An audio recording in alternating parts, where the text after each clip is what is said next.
I hope you all had a fantastic week and happy Saturday everybody, and welcome back to this live stream today.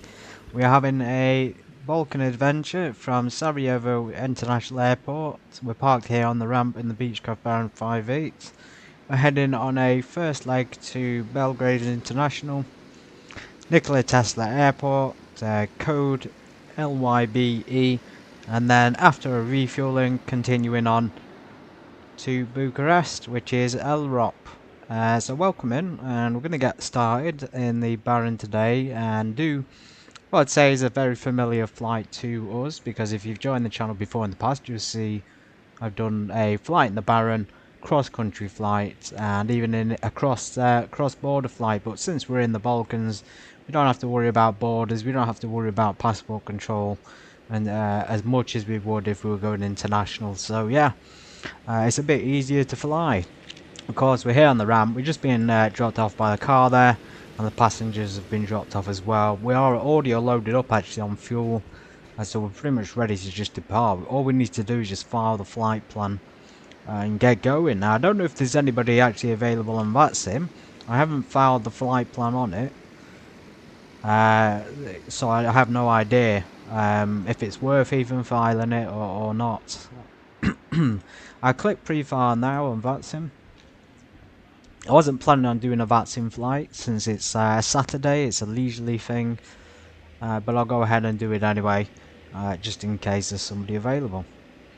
And then when we get to Belgrade, I might just do the rest of the flight without a flight plan. Call sign, so call sign, we'll just make up a random call sign. Usually it's Golf X-Ray Sierra Tango Victory in the Baron 58.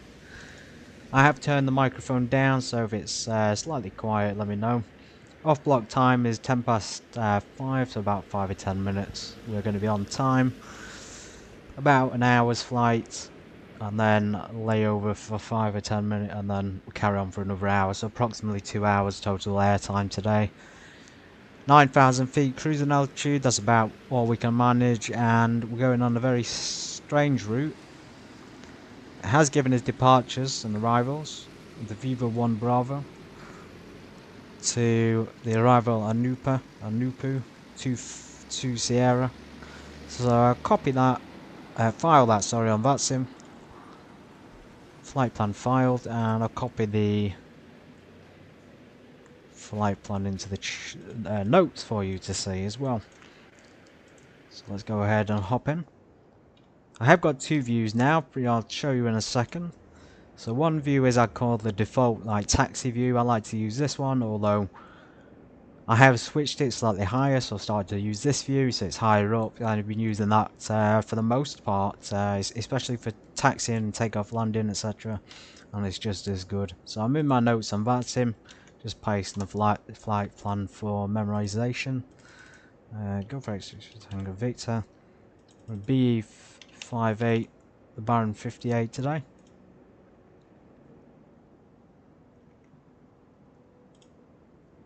Microphone's looking good on Prism Stream software. That's the stream software I use. I don't use any other.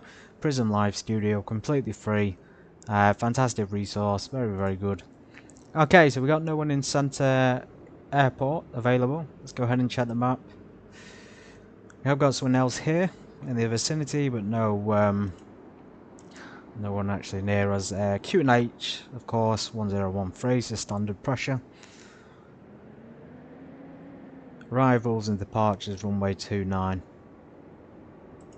So that's always good to know. And if I go back onto my flight plan, I can confirm 29 is our departure runway. So we've probably got everything programmed correctly.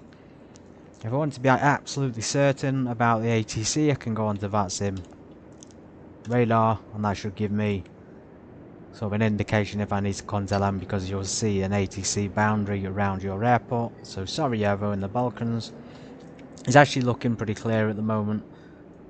My mistake, not looking that clear. So we haven't got any here at the moment. We've got no ATC, but we have got ATC in Serbia, and we have got ATC in Romania. So that'll be good. We can contact them. I don't think we have to contact them for departure, but we certainly have to contact them when we enter the airspace. Belgrade radar. I feel like we should just skip that sim. I know it's a good day to do it because everyone seems to be on it, but it causes problems sometimes.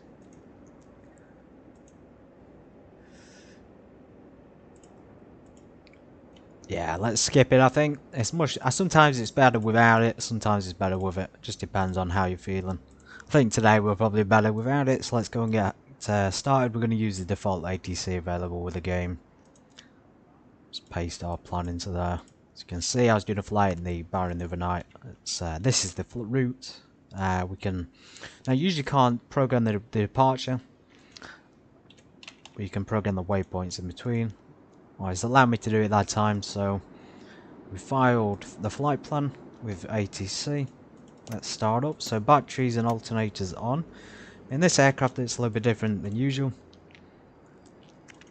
Panda lights, navigation, beacons. It's different because propsync you have to advance mixtures, sorry, put the fuel pumps. I'm going to do both at once. Advance mixtures and then throttles. About there. And then once you've done that, bring the throttles, after a couple of seconds, bring them back and turn the fuel pumps off. So it's already pretty warm here, it's about 18 degrees. And that should give you a good start then on the engine. Let's go ahead and start number 1. As you can see there, solid start.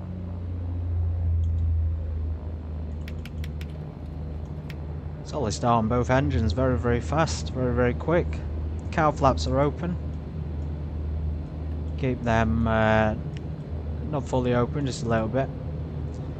So we don't have to worry about the engines anymore. Beacons are on, strobes don't come on yet. Avionics can come on and transponders are standby. We are on an IFR flight, so the flight plan will be given to us, read back to us by the ATC, who will also give us a squawk code. I'm just going to check the audio as well in the Prism Live Studio. So the sound on my end is good. A little bit loud in the cockpit, so I'll turn the cockpit down for you. I don't want it to be, don't want the engine to be overwhelming.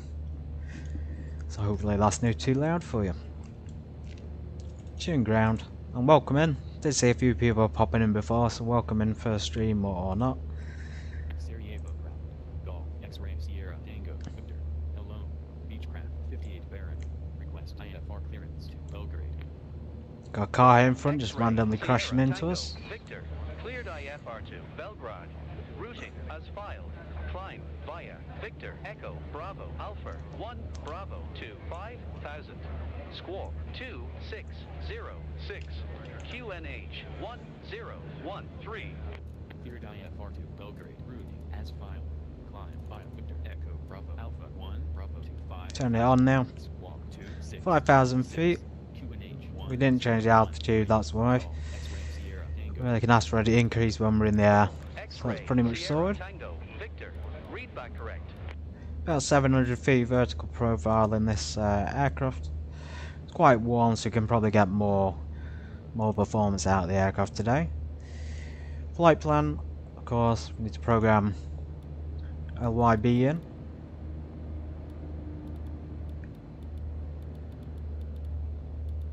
Lima Yankee. Bravo. Echo. That's Belgrade or Belgrade. Procedures. Just double check my procedure we filed with the tower, so it's V-bar. And I checked the sim brief as well to confirm. So V-bar 1 Bravo departure.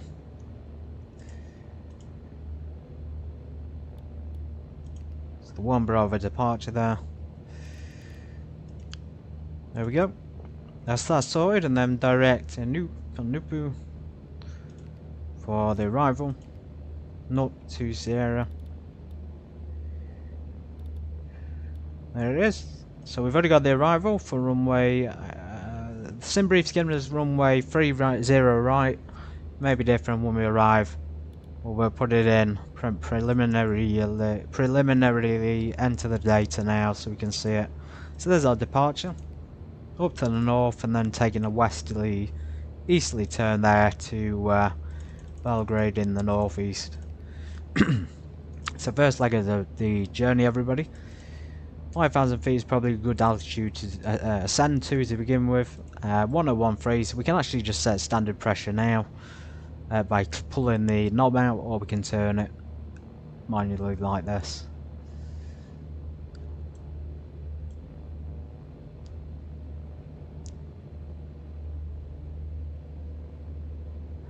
There we go. So we're actually pretty much ready to go. So that's our taxi clearance requested. Flight plan requested, now taxi clearance. 7 Bravo. Golf, Tango, Victor. Information, Juliet, current. Runway 29, taxi via Alpha. Hold short of runway 29. Information, Juliet. Runway 29, taxi via Alpha. Hold short, runway 29. Golf, Tango. So there's our taxi clearance, let's get going. Very powerful aircraft this, so you have to be aware manoeuvring on the ground. Minimal manifold pressure required.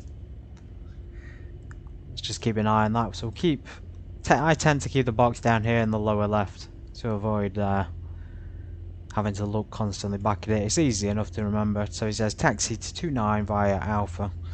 There's only one taxiway at this airport since it's so small, and there's no refuel facilities, unfortunately. We had to import the fuel for another airport.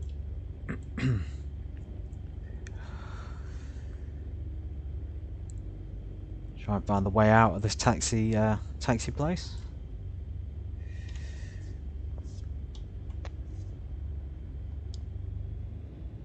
So as you can see, the course is already set.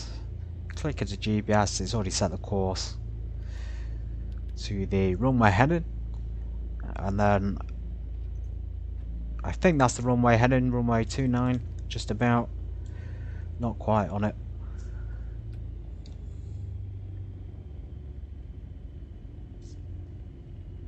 Okay, taxiways, we can stick our taxi lights. No need for fuel pumps on such a warm day. If it was a bit colder, if it was below 10 degrees or something, we would do it, typically on takeoff.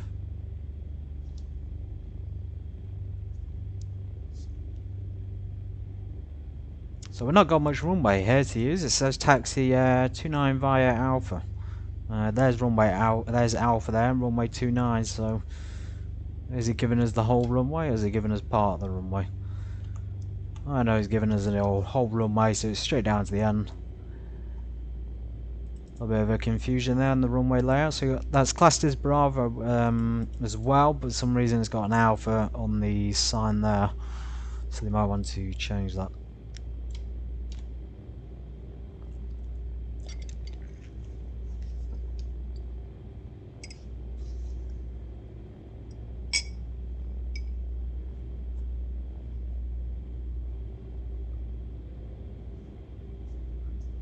Current time 6 minutes past 5 GMT.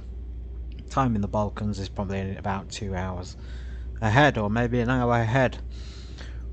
If you're in the Balkans, let me know what the time it is there in Sarajevo, Bosnia. If you remember, we landed here in the Citation 10. Fantastic place, full of lovely hills and mountains, you can see. Just standard X-Plane 12 game here, no add-ons. No DLC, etc. No paid add-ons for sure.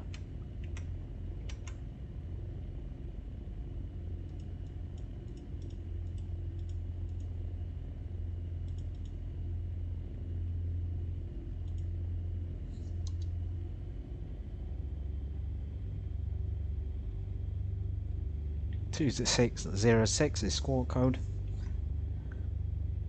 So it's all filed. It's all working very nicely. Tomorrow, today's Saturday, of course. Today's Saturday stream, so a bit of a special one. We're doing the 4 sectors today. And then tomorrow we're doing a standard Citation 10 flight across Arkhangelsk to Vorkuta in the north of Russia. Check the controls are free and correct, so we have aileron control. Check. We should have elevators. Yep. And we have rudder control, of course, we are using it. Golf, Tango, Victor, contact Sarajevo Tower, 118.250, goodbye. Contact Sarajevo Tower, 118.250, Golf, Tango, Victor, goodbye. There's the tower clearance. No control on this frequency. 250 would help if we tune the right one. Let's just pull up here. Sometimes it's very hard to work the knobs whilst taxiing, unfortunately. There we go. Sarajevo Tower, Golf, X-Ray Sierra Tango, Victor, on taxiway Alpha. Golf, X-Ray, Sierra, Tango, Victor. There's the whole point. Sarajevo Tower, alone. Hold short of runway 29. Report ready.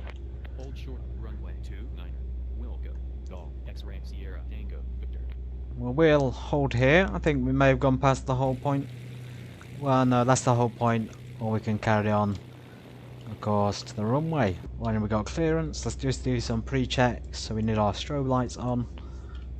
All the buttons and switches are just below the control column. A little bit of a pain because the pilot's probably going to have a trouble seeing that. So let's switch it to my time there, GMT. Strobes, landing lights. There's pointless putting the floodlights, you can't really see it. I will turn, and it should be lighting up for you though. Sub panel lighting can be turned up. Transponders on. Fuel quantity is good. All T's and P's are in the green. Everything's looking pretty good. Open the cowl flaps a bit. 3/4 open.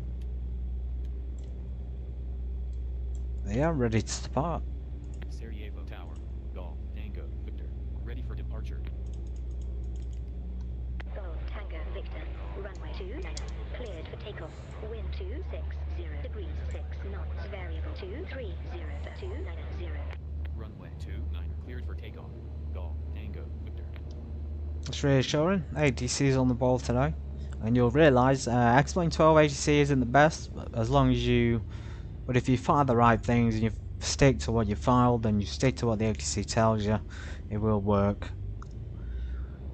Just wait for that balance thing to re-establish itself. So advanced power, full thrust. We haven't set the course. There we go.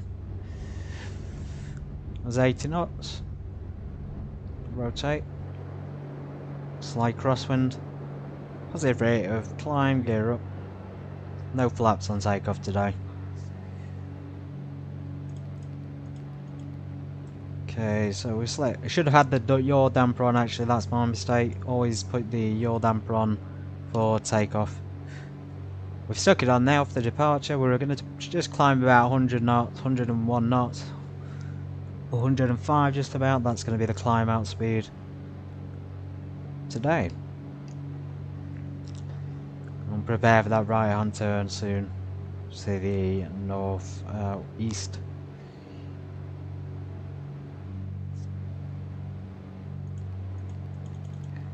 There it is. As you can tell by the flight director is giving us the indication there to follow it.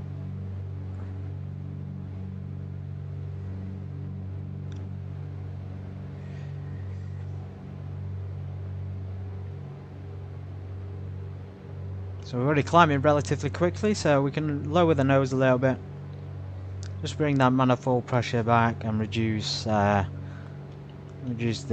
propellers to about 2300 RPM. That's going to decrease the rate of climb, but also help speed build up to about 140, and then 140 will be our climb. Probably will give us about 700 feet a minute, approximately. As you can see there, the 700 feet per minute marker. Speed's about 120, so we're not quite at 140 just yet, but that's fine. We're going up to 5,000 feet. We can request a bigger, higher altitude when we get a bit closer to it. Set the heading. As you can see there, set course 350. Check.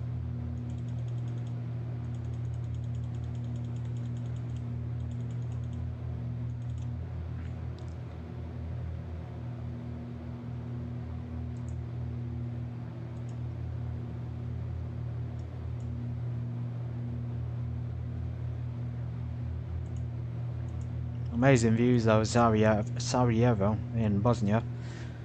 Incredible airport to fly into. Fairly smooth in terms of its weather as well. Never really had any issues here.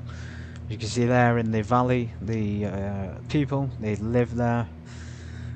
Big city in the background, just about see it out the window. Fantastic. Okay, I'm going to activate the autopilot. That's going to follow the route.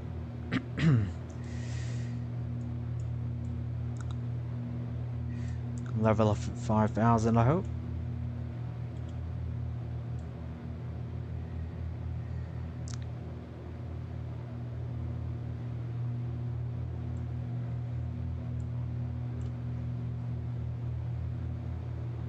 And of course you can lean the mixture as well.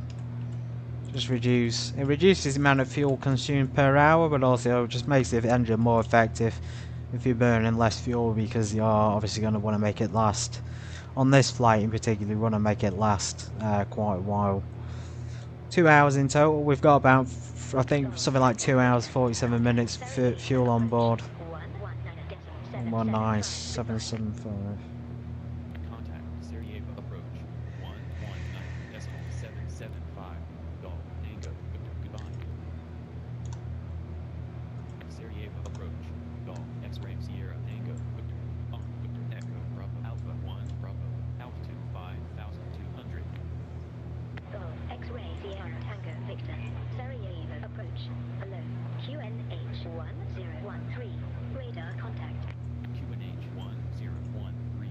Golf X-ray I'm just going to pull these knobs so it goes on to standard pressure. It's a bit easier. Makes it a little bit more accurate. I'm going to request an alternate altitude, so we're going to go up.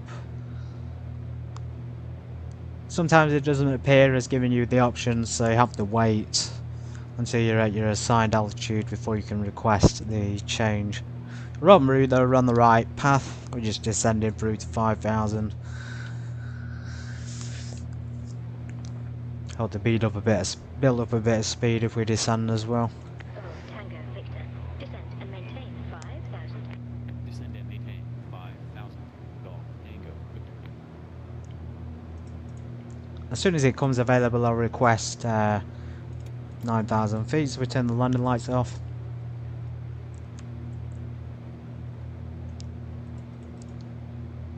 So that is the V-bar 1 Bravo departure. We're going direct to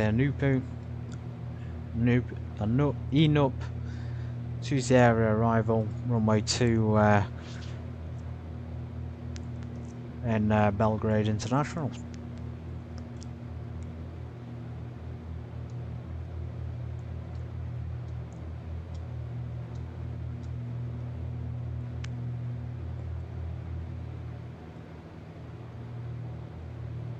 Reduce those mixtures a little bit. There you go, see we've only got about 10 or 11 gallons per hour there flowing through each engine. It does increase the exhaust gas temperature, so just be aware of that, although there's no limit on that. Cow flaps are open, so that's going to help get rid of some of that excess heat in case it builds up. If we shut the cow flaps, you'll notice these dials will show an increase in temperature here, but again it's still into the green zone, not into the red zone. There's not really any red zone on this one, other than above about 240. It's mostly the temperature and pressure you want to be aware of down here, as long as they're alright.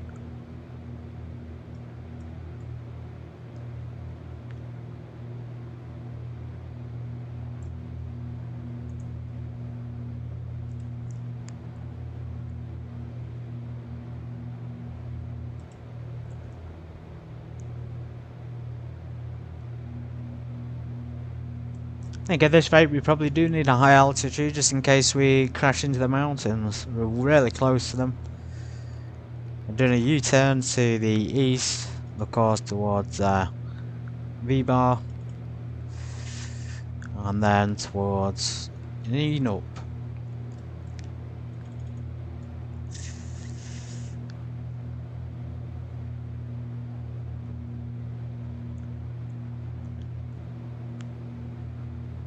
That's 5,000 feet.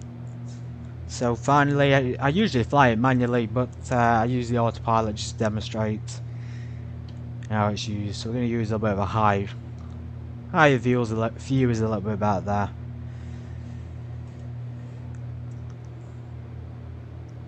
Still no options to change the altitude at all. Very, very strange. It only works on some flights and not others.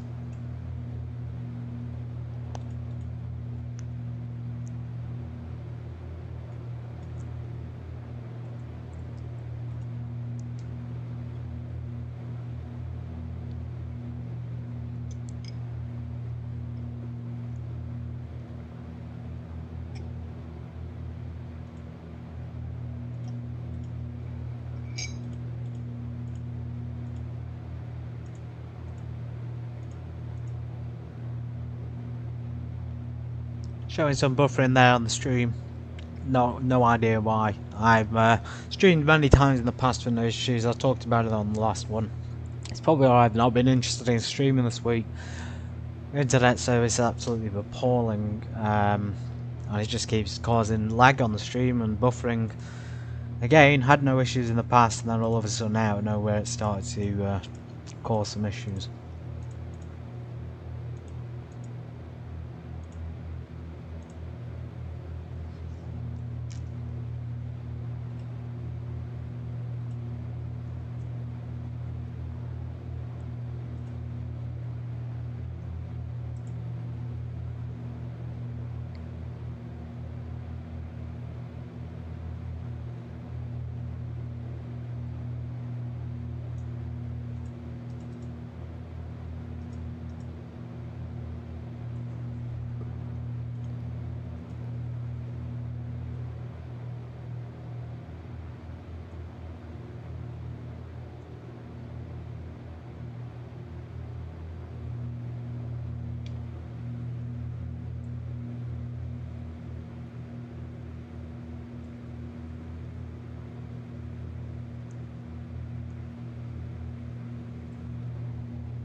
Amazing views, incredible.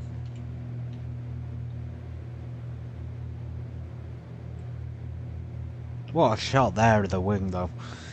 If you're an aviation enthusiast, simulation pilot, real pilot, you can respect this view because it's absolutely incredible. Especially from the Baron, it's just such a recognisable aircraft. Big windows, you know, recognisable fuselage and engines. Everybody recognises this wing if you're a pilot. Even if you've flown, if you don't fly these kind of planes, you recognise what kind of plane it is. You know, it's very, very well made. Even the cockpit. This is a, like in this particular one, we've got a mixture of old instruments. There's no new stuff in here. We've got Garmin on the side there. It's not even a Garmin actually, I don't know what that is. It's just a GPS. So this is not even a modern aircraft by any means. It's probably produced in the 80s, and looks like we're going to crash straight into the mountain, so the agency should have really given us an altitude change.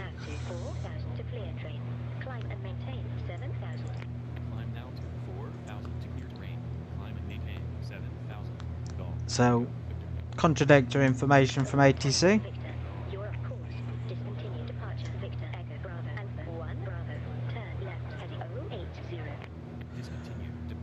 Well, we're not off course, we're on course. We're on course for V-Bar 1 Bravo.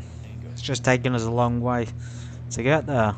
Anyway, we're on the direct route to V-Bar. She shouldn't have cancelled it, and she shouldn't have said descend to 4,000 and then up to 7,000. She should say climb to 7,000. She should say it a lot quicker than that. A lot earlier, that's for sure. Straight into the clouds, no doubt. Its climb speeds are normal, or about 100 knots. Tango Victor, turn left heading 010. Turn left heading 010. Golf Tango Victor. So the ATC's become confused again. It does happen. I said it worked usually if you follow it and try and stick to the route you filed, but in this case it's going haywire once again. Just proving my point that it's absolutely not a garbage, this game. Golf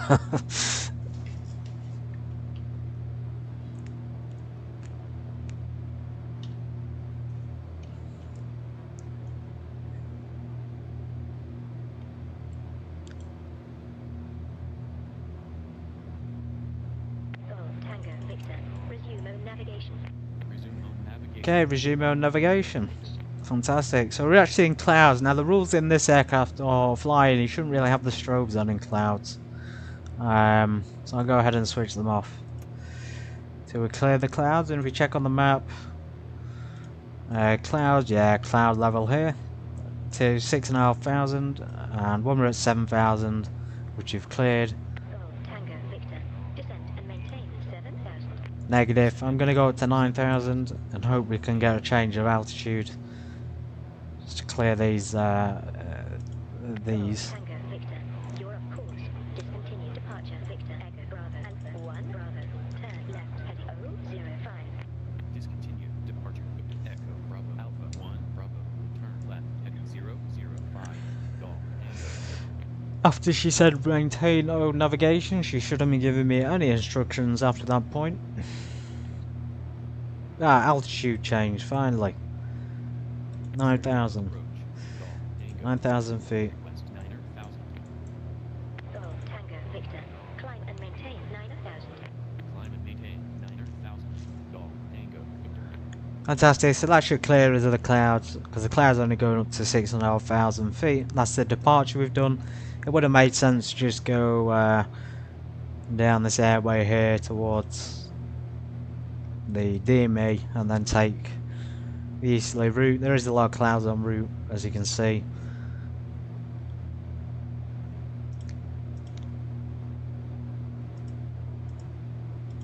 Next round is clear though, there's no indication of storms or anything else. Golf Tango Victor. You're off course. Turn left heading 005. Turn left heading 005. Golf Tango Victor. Okay, strobes can come back on with clear cloud. Trying to follow the procedures properly, since the ATC is balled up once again. Welcome in. It's Saturday. Tomorrow we're expecting the regular Citation 10 flight to Vorkuta.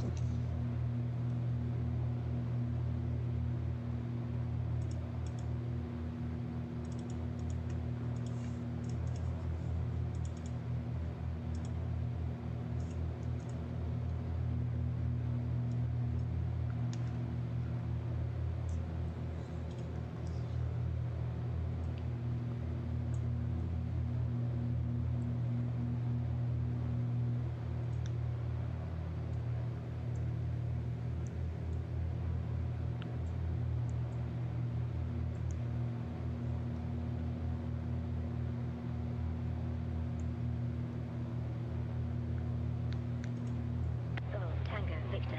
Descent and maintain 9,000. Descend and maintain 9,000. Golf Tango Victor. So distracted by the stream quality at the moment, Turn left heading 005. and the ATC as well, just completely and utterly what is going on with this aircraft.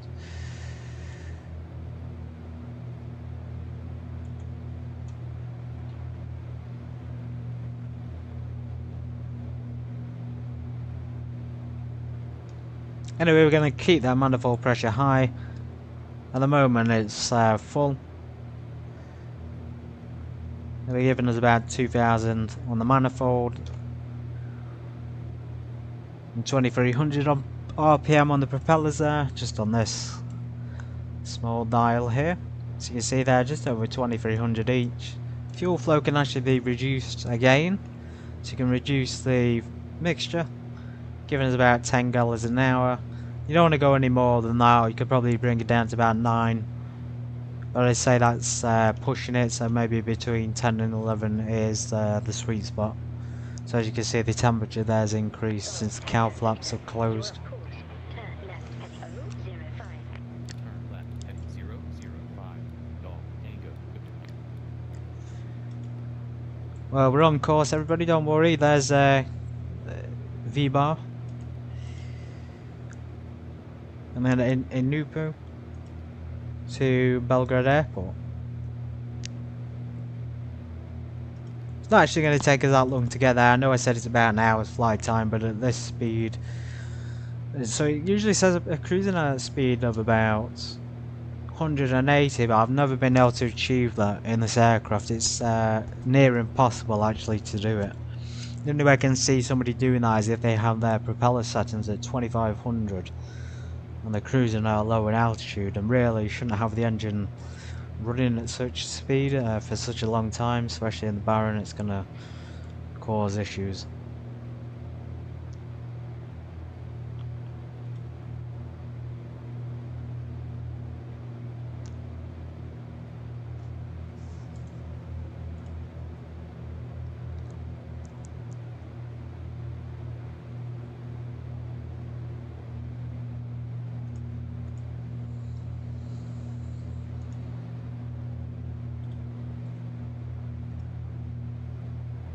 Tango Victor, you're on course. Turn left heading 010. Turn left heading 010. Golf Tango Victor.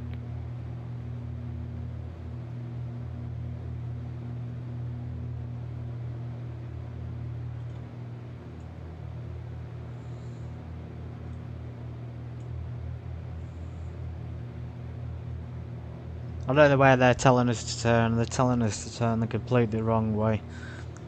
We're en route.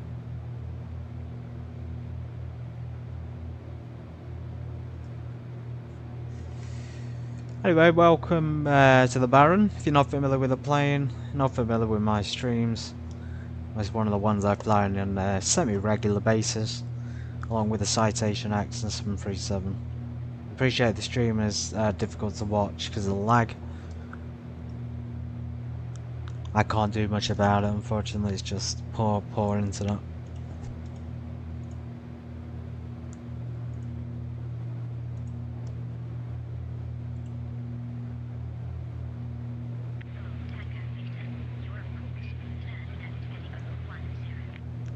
Turn left heading 010.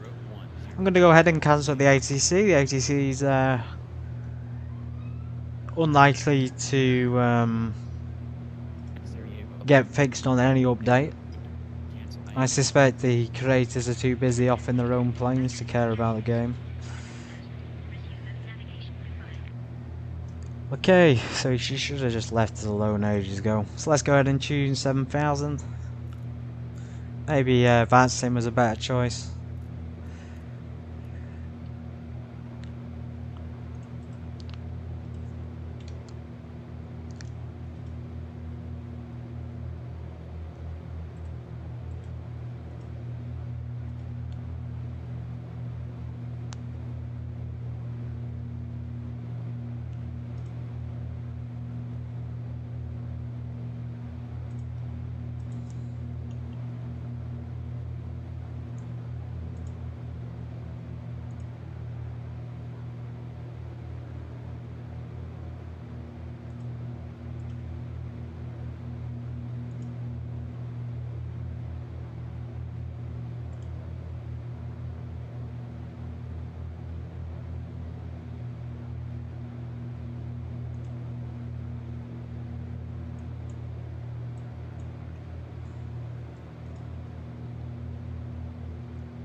If you're curious, we are following.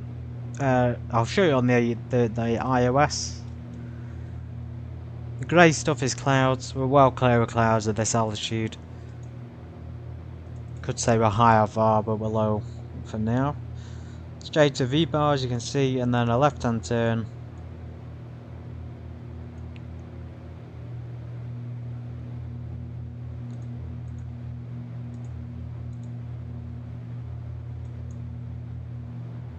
We're actually already at Belgrade. That's really quick. So we've already left Bosnian airspace nearly. Incredible. Relatively small place actually, the airport. So there's our departure airport. Like the actual country itself of Bosnia is not very big. Bosnia-Herzegovina, I think it's called.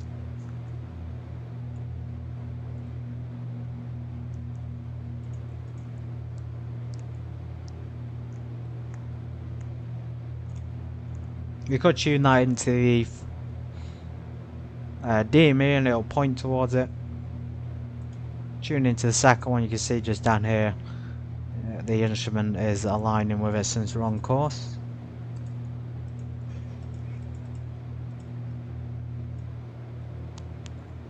There's nothing here, we can always just can't program that, we can program the other one. Anyway, I'm getting distracted, I'm trying to follow the waypoints on the map, which I can't really see.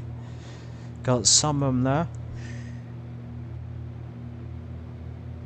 Checking the actual flight plan itself and the aircraft. Distance about 30 nautical miles to the next waypoint.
Incredible.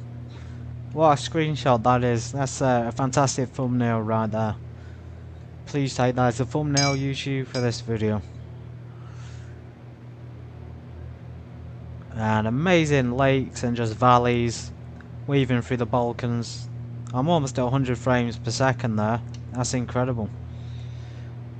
There's not much scenery in the area, but it just looks fantastic. I feel like we could just fly around that for fun and not get distracted whatsoever.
So there's Belgrade. Belgrade is actually really close. That's taken us a lot. That's been a lot quicker than I expected. The airport is literally there for Belgrade. So arriving at 30 right. That's the ILS, which we already have in the flight plan. 30 right. Just double check what side it's on. So tune that. Fantastic. So we've not got long left. We've probably got less than 10 minutes till we arrive. And I was going to show you something as well. The hypoxia effect in the aircraft. So when you go above a certain altitude, you'll black out.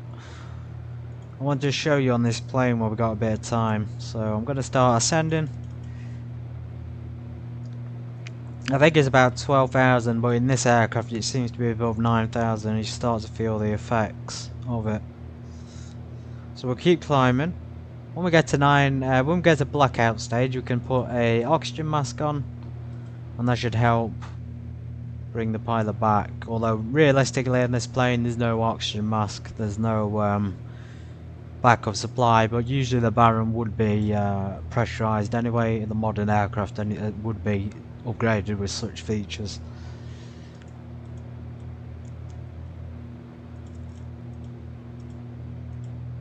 So we're going to keep climbing until we experience blackout or near blackout, and then we're going to start probably a rapid descent down to about 4,000 feet. Just preparing us for landing. As you can see, the screen is getting slightly dark.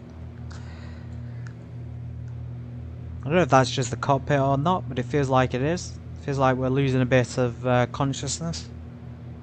Nearing 10,000 feet.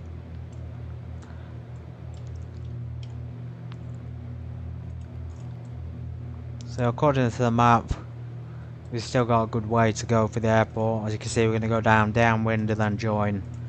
So we're joining downwind and then final.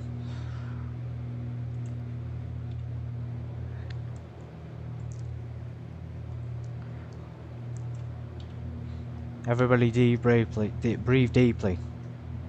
Breathe. In through the nose and out through the mouth. Belly breathing.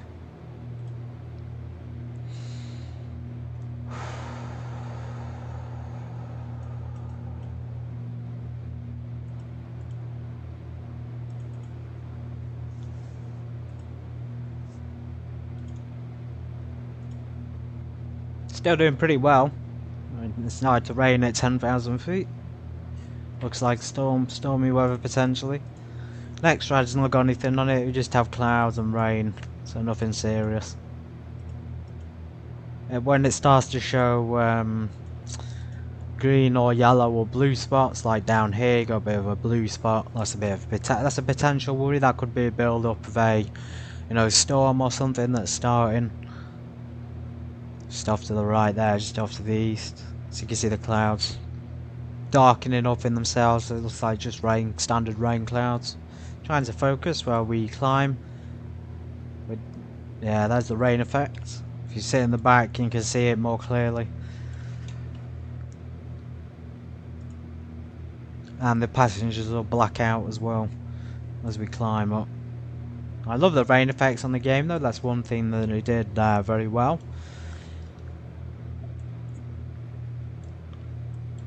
Especially on the windshield. Okay, the pilot's definitely losing his consciousness. See the screen there? I don't know if that's because I'm moving around, but it seems to be darkening as I'm looking around. So there's 11,000 feet.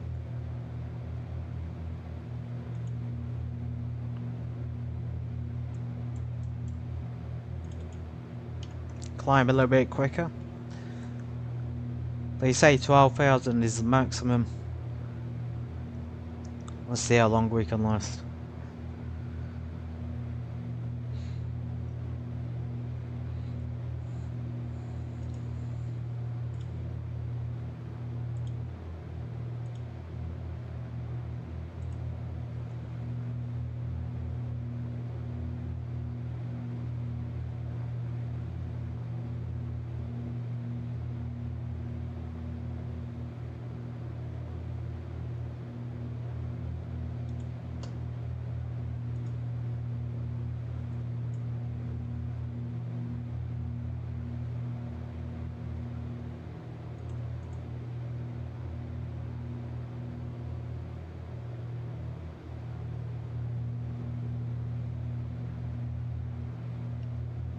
bearing in mind the performance of the aeroplane as well, at this altitude it will be significantly reduced. Not to mention because the air pressure is thinner. Less air pressure, less air density will give you less lift, make it more difficult, so you require more thrust to climb.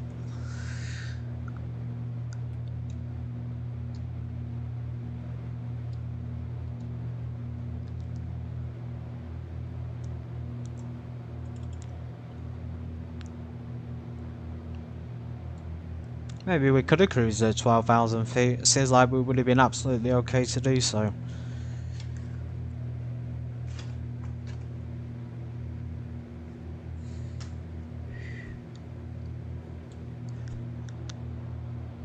So I've not got the anti-ice on either. It'd be interesting to see if we have a de-icing anti-ice on ice situation. It'd be good to stick the actual warning on before we pass out. If there's an ice build-up, we could potentially have screwed ourselves over. So there's 12,000 feet, so this is usually the point where the pilot will lose consciousness.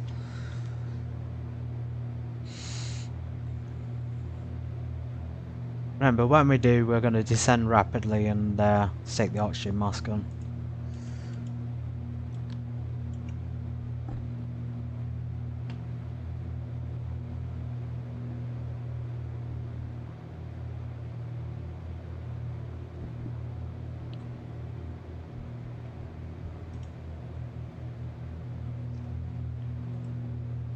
Not going to take any risks, so Peter heat. And I'm going to stick the surface de-ice, windshield and prop on. All the de-ice is coming on before the blackout occurs.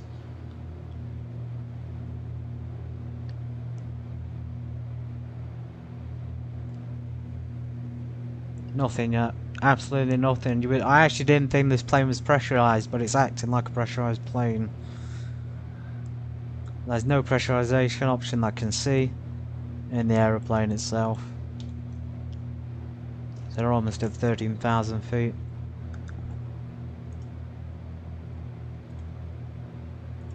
Don't try this, everybody, unless you are on a pressurized aircraft, of course. Do not climb to such altitudes unpressurized. You will pass out and you will die. If you can't recover the aircraft, you can't get down to lower altitude. So never ever do this in real life.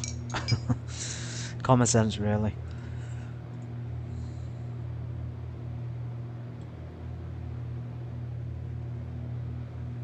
Maybe it's pressurized, so if we open the window, maybe we're going to lose that pressure and pass out.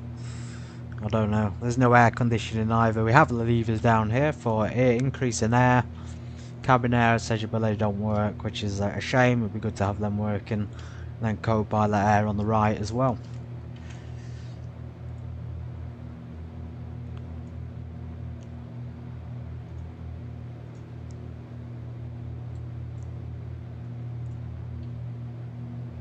Going to increase the RPM.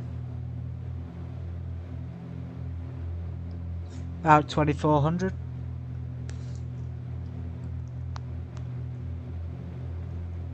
Cowl flaps are closed, let's open them. Maybe that'll let some oxygen out if there's any left in the cockpit. Yeah, you can see, I think it's finally starting to kick in, everybody. The pilot's screen is dimming. So here it is. They need the cowl flaps, I don't think. Happened at 13,500 feet. Whew. My goodness. Lungs of steel this guy has. Jesus. Excuse me.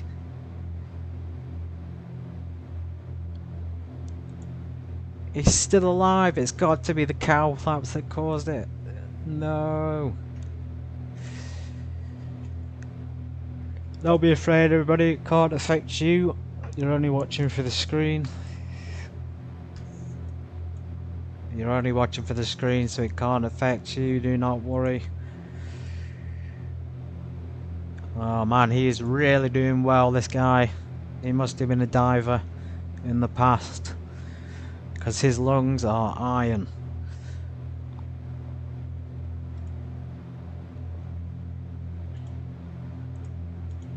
He's still holding on at 14,000 feet.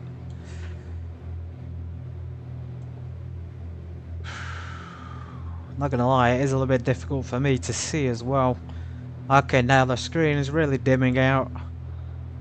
Do not try this ever, people. Never try this. And I think we better start descending.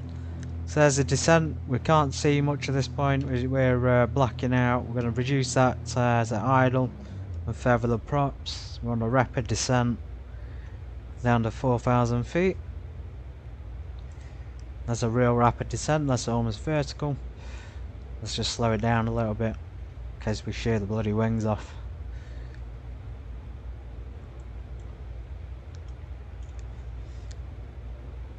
I think we might actually be about to shear the wings off. It's that steep. Jeez.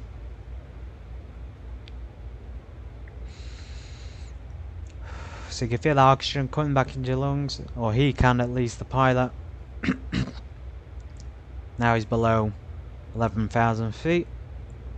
Start to pick up that oxygen again and re-oxygenate as he comes down into Belgrade.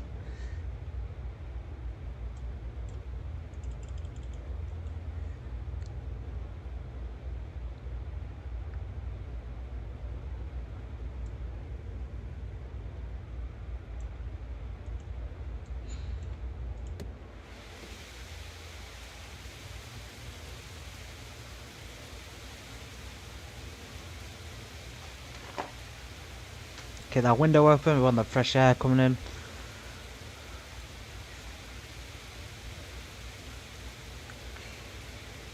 We're safe enough to open it now. We're, you know, in the oxygen region below 10,000 feet.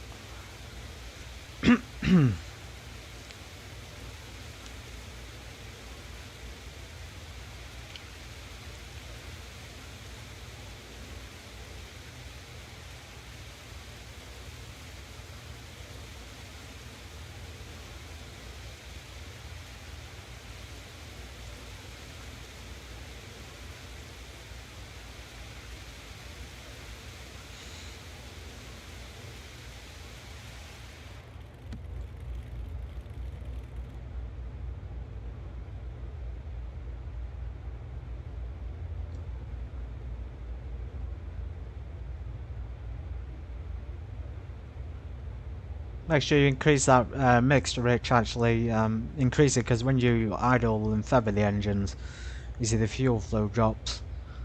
So just increase the rich. You can't make it rich, sorry, you can just increase it. Make sure to keep that manifold pressure high so the engines don't lose power.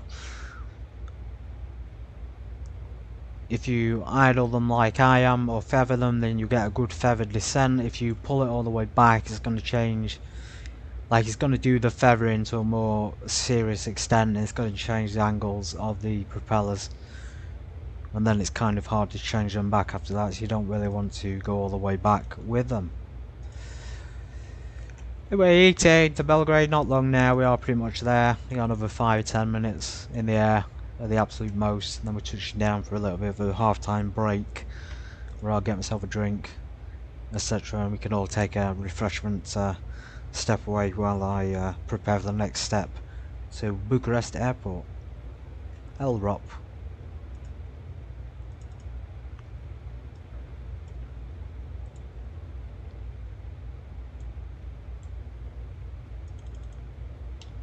So since we've come down into a relatively safe altitude, I'm going to advance the propellers again.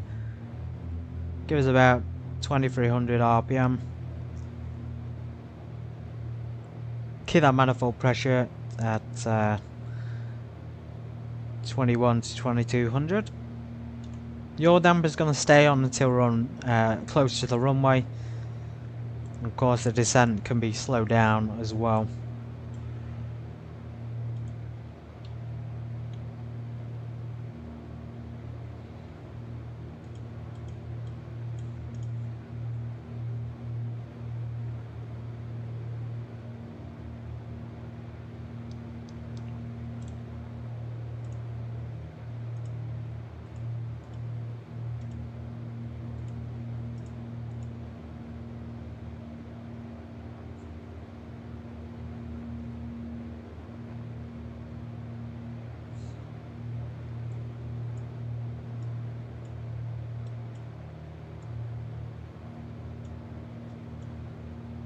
So going to this waypoint, BE310.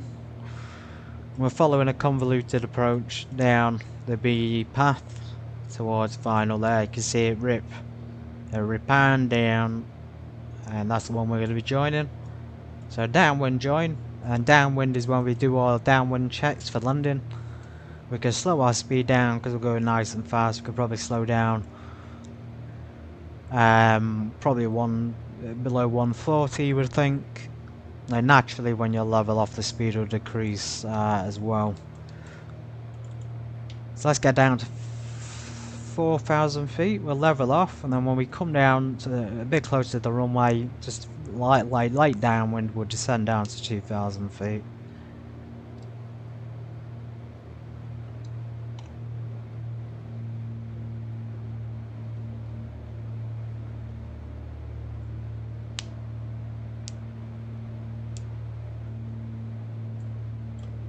So heading select for 30.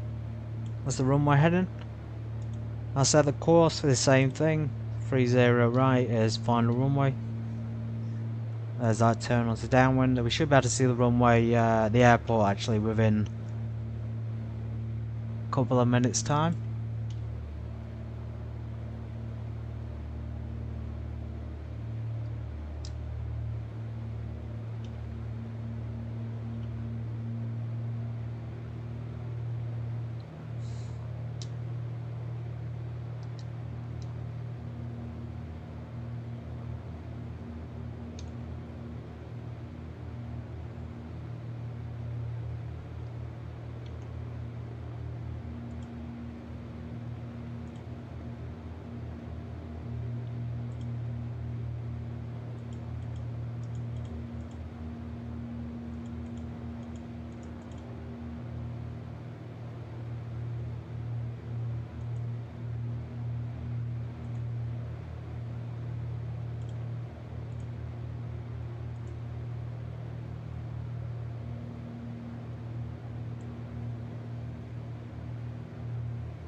You see something there that resembles an airport.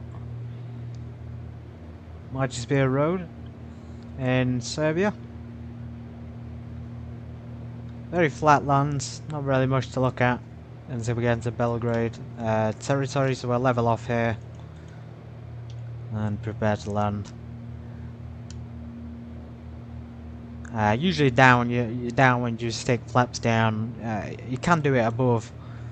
The white arc, you can do it above, well really you should have them down in the arc to avoid overstressing the aircraft or unnecessarily stressing it out. So we got 7,000 squawk code, which is what they told us to give.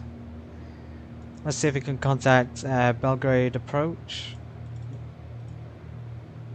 I think we need to request a follow in for a landing. Don't really want to do that. Ah, there we go. Request ILS landing. Let's see if it gives us the one we have filed on our flight plan.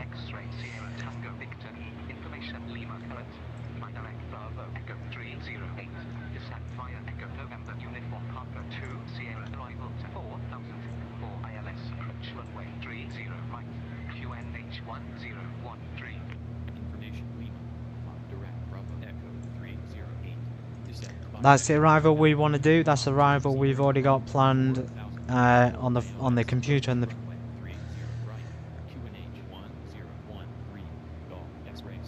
So that was the arrival that SimBrief gave me, and that was the one we filed, as you can remember. So we click on here. We actually filed that. We cancelled our flight plan, but we did file it with the airport. So they removed it there. It was in there before, as you can see. That's the one I had in. So we up. Choose the error, and that's the one he's given us for 30 right. Fantastic. And we're actually heading to the waypoint BE308. Now Belgrade Airport has good ATC, it usually works, that's probably why we've had some success.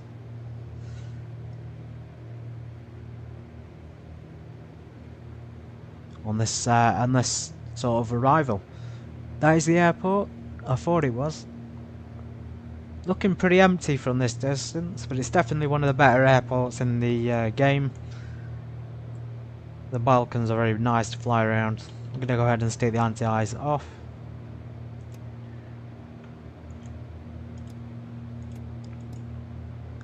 Peter, you can stay on. It's pretty cold outside. Should be at 4,000 feet as I said before, so I was already sort of on track for the correct altitude as well. ILS approach, we got the ILS frequency tuned in. 109.9, and we'll have a 5-minute break over at Belgrade International Nikola Tesla Airport, for those who are wondering the name of it.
Fuel quantities were good. Just over a quarter of a tank. Should have enough to get to all the way to Bucharest actually. We will give it a quick refuel when we arrive.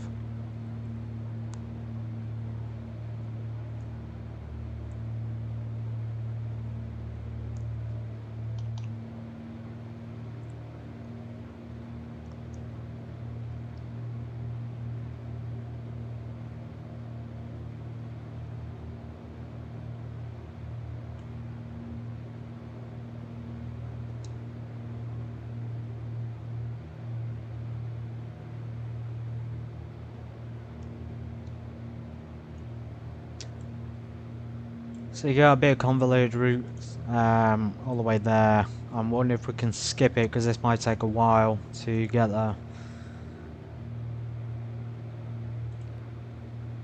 We could skip to Visok, otherwise we got to go all those waypoints to the end there, and we could just do a shorter. We could go from 307 to Visok and just skip out these other parts to obviously make it quick. I think I will do that, otherwise we're going to be waiting all night to get there. Because it's 6 nautical miles between each. I don't fancy flying that. Or we can just skip Visok and go straight to final. So let's do that instead.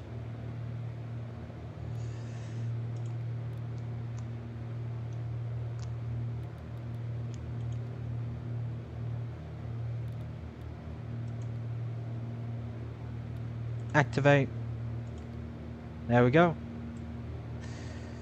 Turning straight there now is reduce all our stuff. So when you come into land, always have the propellers fully forward, have the mixture fully rich. You should have the fuel pumps on. We're going to have them on since Belgrade's slightly lower in temperature as well.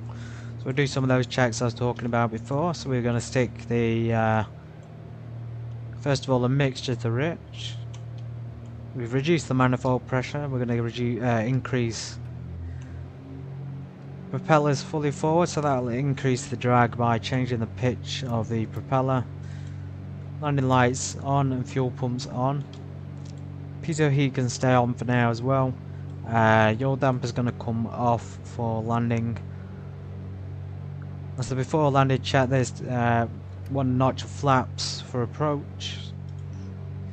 We're doing nice and early since we can see the airport is right there. We're very close to it.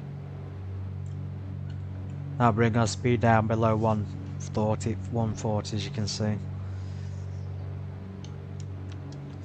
and open the cow flaps a little bit.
Tango Victor, you're on course. Turn right, Sarajevo Airport, Echo 304. Turn right, direct Bravo Echo. We're taking a shortcut to Visok, my friend. Also, you can just see Belgrade there, looking really good actually in terms of scenery. I think it's a fantastic place to fly into, I've said it before. So you got two, if you've ever seen Belgrade, it's got two sides on the river there. So one side's like more modern and then the other side is more sort of classic, old style if you like. So I think you can just about make out these streets and the buildings. And then you cross the bridge over to the, I think that's the new side on that side, and then this will be the old side. So Starry is old, Starry Gore, or usually something like that, or Starry Mesta, etc.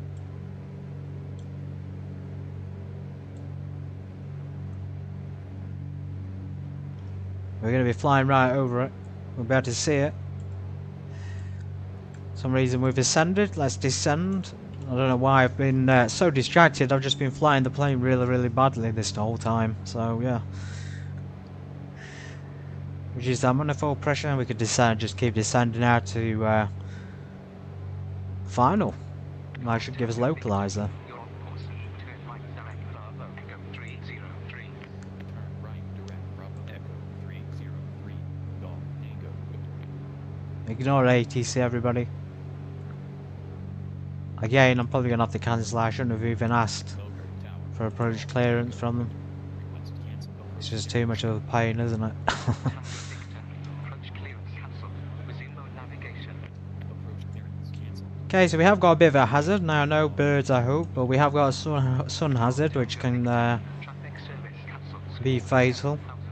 Pre-call Belgrade approach. 119.100. Goodbye. Traffic service canceled. Squawk 7000. Free call Belgrade approach 119.100. Go around high is probably about 3,000 or 4,000 as well.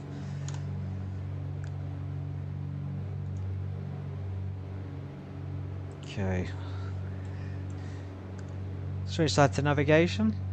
Then it should line up with the ILS. Glide slope.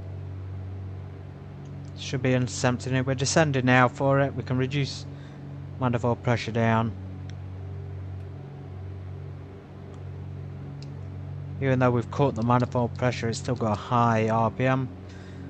There we go, slowing down a little bit now.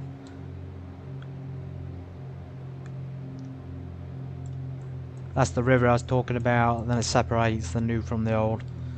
Really good view here of the city. Highly recommend it. Fantastic food in Belgrade, Serbia. Very friendly people. Very nice hotels actually, and a lot of things to do, especially in summer.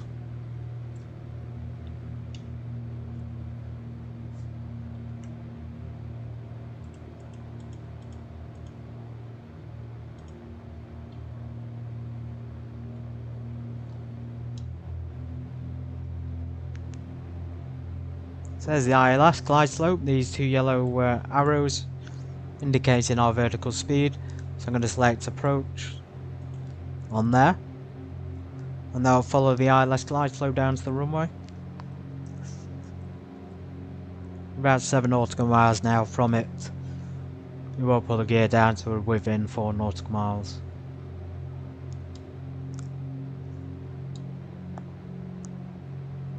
I can see the runway straight ahead. It's a little bit difficult because of the sun. I could just about make out the runway and the lights. Really blinded here actually by the big orange globe in the sky. Another good shot there for the YouTube thumbnail as well.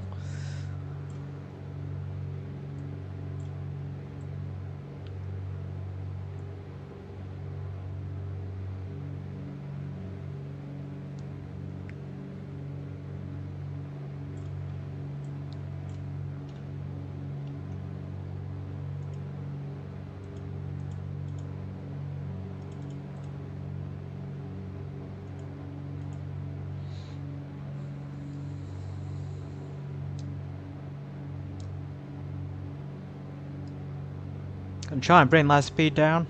So landing on 30 right. Pull the gear down now to bring the airspeed down. Also because we're landing. Landing lights are on, fuel pumps are on. Mixture's rich, propellers fully forward. Now it's nice and warm actually, it's showing nearly 18 degrees again, so I turn P2 heats off. Maybe I'll lag there myself.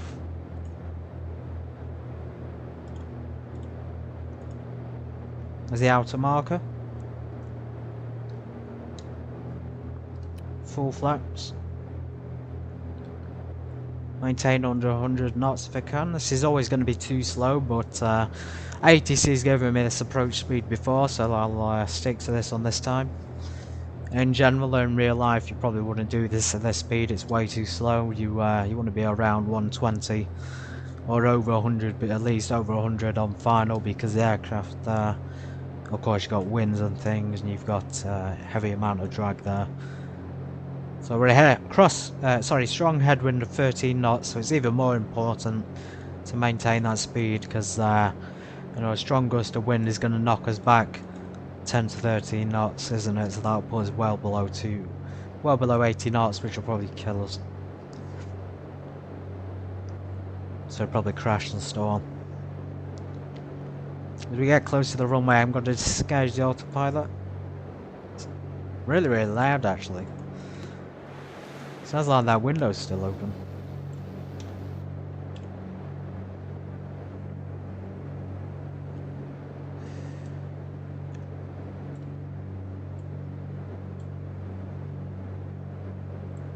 VIPs arriving in Belgrade. Can't see the runway. Visual on the runway. Just about.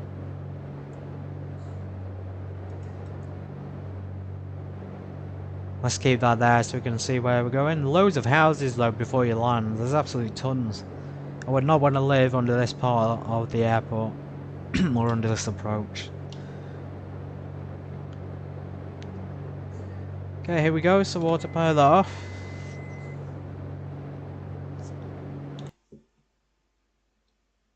Wrong button.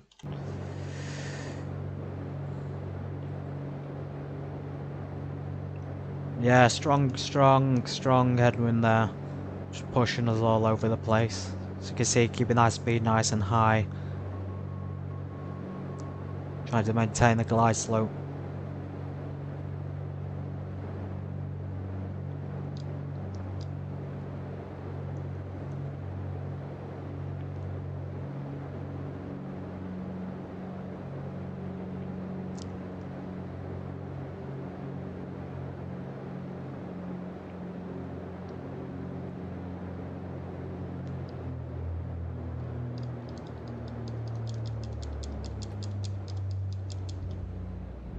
touchdown.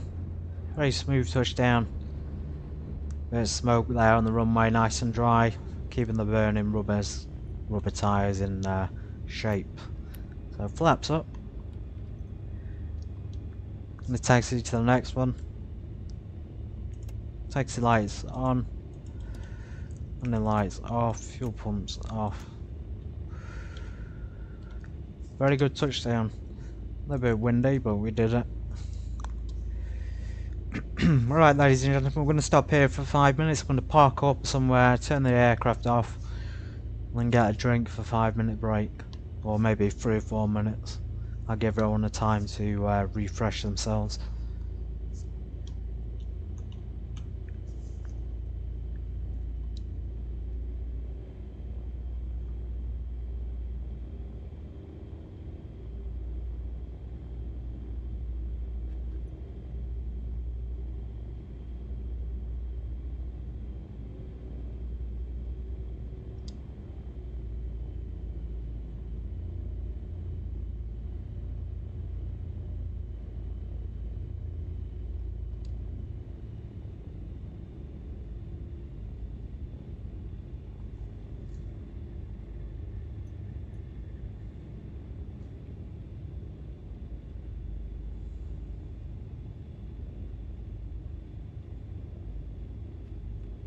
Nice smooth tarmac again. Love these airports with these tarmac taxiways.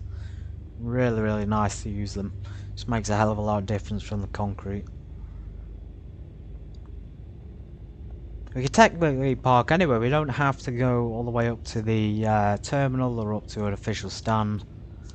So I can see a space here on the right. We may be able to just plonk ourselves here. I can't see any issues with it. It's probably not a proper parking space, but it'll do for now. Unofficial parking for the time being. Probably a hangar for maintenance or something. Let's park up. There we go. And shut the engines down. Cow flaps can come open. Okay. Strobes, beacons, navs, lights. All lights can come off while we just take this break. So prop sync should be off when you land. Don't have that on for landing. Alright, ladies and gents.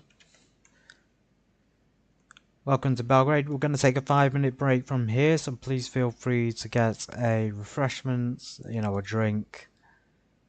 And then we'll resume in 5 minutes time. I've got a timer on the side.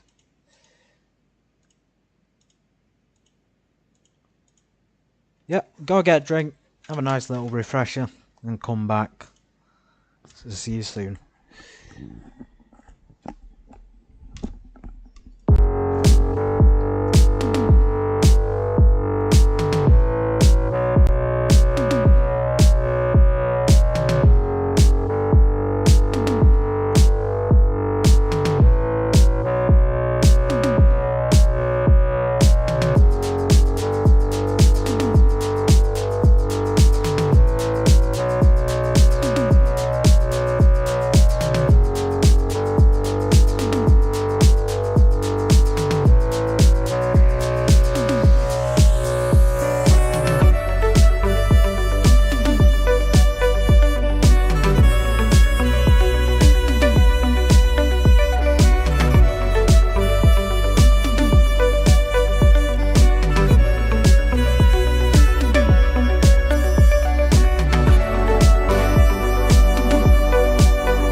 That is by far the coolest, or one of the coolest songs on the bloody YouTube music thing.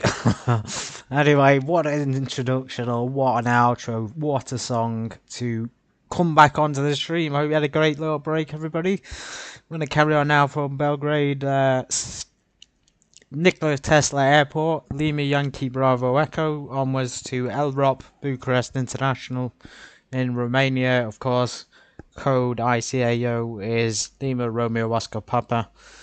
And we're going in the old Baron 58 again for the second or the third quarter, if you like, or the third leg, whatever you want to call it, of the flight. We're actually pretty much sorted. We just need to hop back in and fix a few things.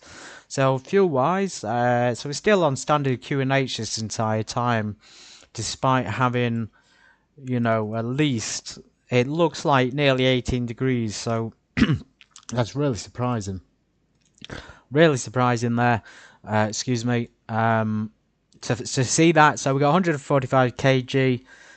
Now it doesn't give us an estimated flight time with that. If you want to see how much fuel, how much that's going to last, go on to configuration, then go on customize, weight, fuel, and balance, and that'll give you. So it's saying 1 hours 49. I did put 2 hours 49 in, so that means we've got 49 minutes worth of contingency. Fantastic, so we're actually pretty much ready to go. All we need to do is just program a made-up flight plan. I did the flight plan for the first part, but I figured, I hope you can see this, I figured that we don't really need to do a sim brief flight plan for the second part. We could just figure it out as we go. I'm sorry, bear with me. Just got to remember the bloody startup. So fuel pumps, mixtures, with stick. So I keep trying to do it realistically by not making the yoke invisible. Beacons, navs, I'll put the lights on for you. Not much to see though. Text lights, not yet.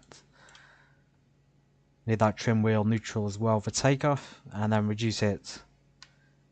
Fuel pumps off.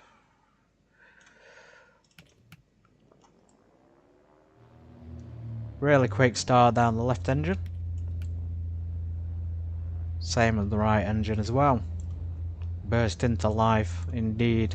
Okay, prop sync on. Neutralize the trim. We'll try and neutralize it. There we go, green bar. Taxi lights on. Avionics on. Transponder to on. Squawking 7,000 for now, and we might be able to change it. So flight plan, we can actually just delete everything that's in the flight plan at the moment. Got the hold there and the go round, etc. We don't need any of it. I'm not sure how to get rid of it all in one go. I'm not sure how to get rid of the thing, so maybe we have to just do it like this.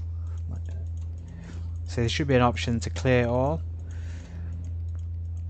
because otherwise it's taking a while to go through all this nonsense.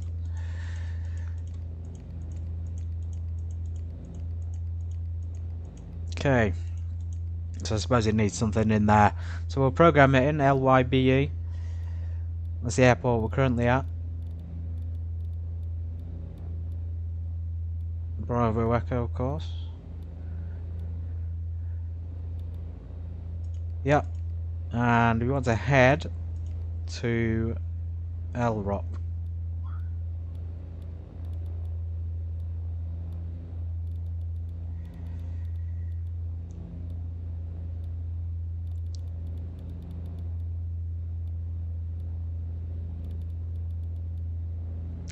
So that's the right one, Romania. Henry, can't pronounce it fully, but it's Bucharest International Airport. Procedures, departure. Console. I don't know how to change the runway on this to select the right, like 30 right for departure, but I know that's the runway we want, or at least 30. So we arrive 30 right, and departure's 30 right or 30 left. So we're pretty much good. We could probably just taxi down Alpha and then take off 30 left. Now I know this one. I've done the Tissa. I've done these Tissa free hotel departures before. Obviously just runway 12 though, so yeah. There we go. TISAC 3, whatever it said, is the departure. And there it is going slightly north to TISAC and then over to LROP. We'll choose the arrival when we get a bit closer, and we're not going to go up to 5,000 like last time, or 9,000. We're going to go, since we didn't pass out until 13, we didn't pass out or fade out until we got to 14,000 feet. So that tells me we could actually cruise at 11,000 feet or 12,000 feet with no issues. I don't think we'll have any oxygen supply issues at such an altitude either. But I'm not going to risk it, you know, I don't want to. Human factors has killed too many people, so I'm not going to be the next one to die because of it. So that reason we're only going to go up to 9,000 feet. If it was pressurized, I would go higher up. Okay.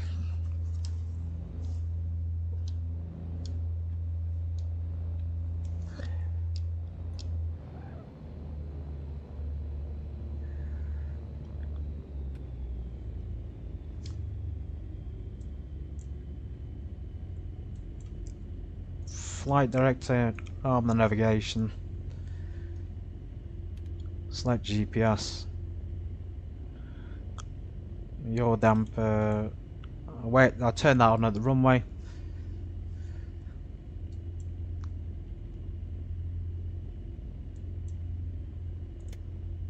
Just going to turn prop sync off, just in case we've got an engine failure on departure. Otherwise, you're limited to the worst performance of the worst engine. So one engine failures, then they're going to sync to that engine.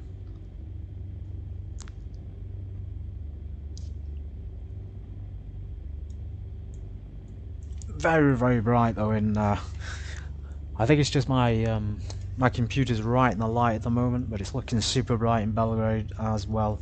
Taxiing down Alpha to runway 30 left.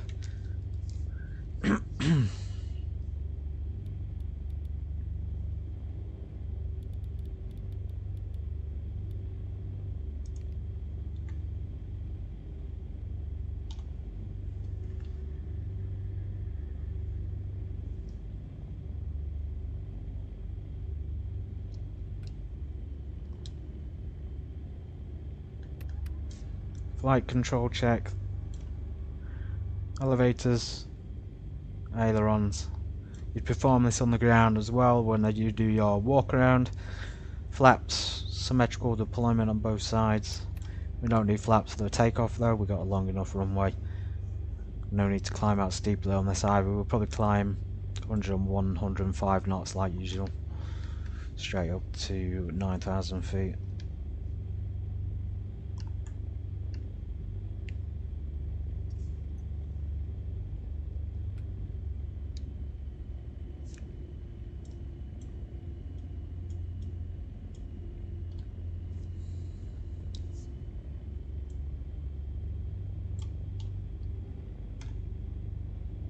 It's a little bit better that view, you can see more of the instruments.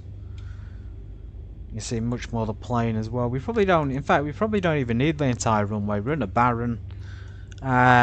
We could take this we could take this one I suppose and take off from here. So let's try that. So let's take landing lights on, taxi lights off, strobe lights on. So we got yaw dampers coming on as well, don't forget that.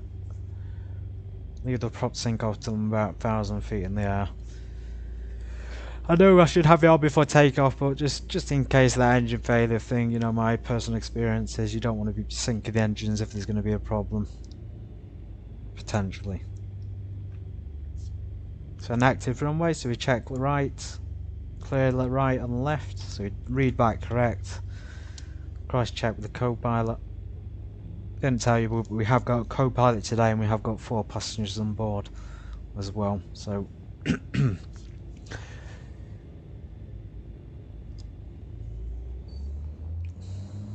throttles advanced. Airspeed alive. 80 knots. Rotate. Positive rate climb, gear up.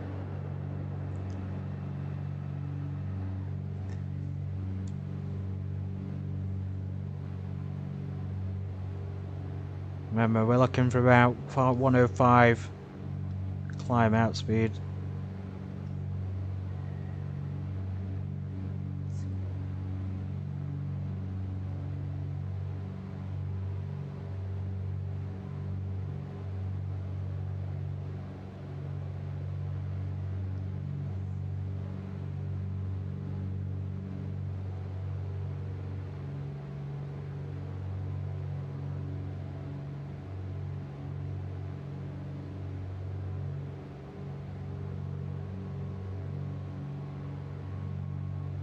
We've already got the ILS frequency programmed in case we need to do a return to the airport.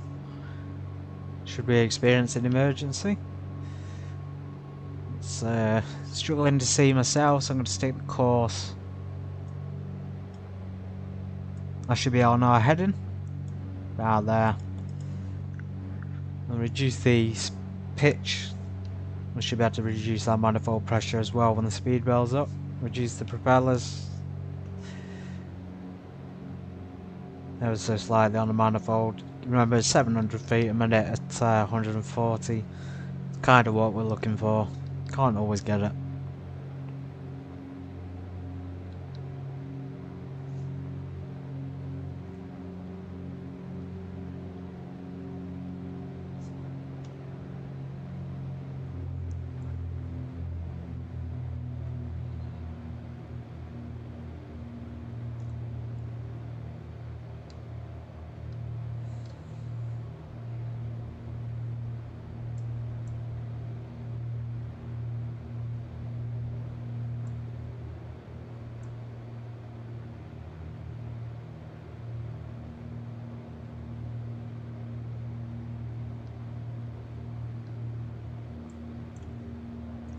And the lights off.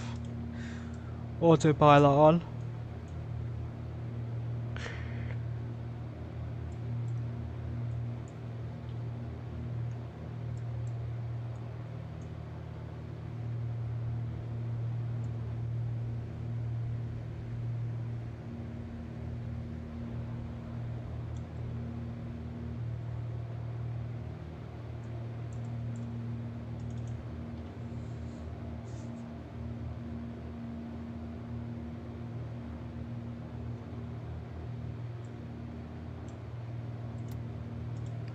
Pizza heat.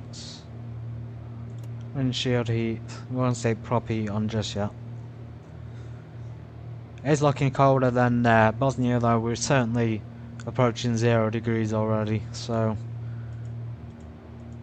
just keeping an eye on that in case we get an ice build up. We have got stall ice warning on.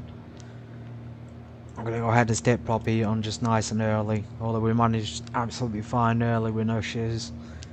Quite high up, in fact, with no ice alerts.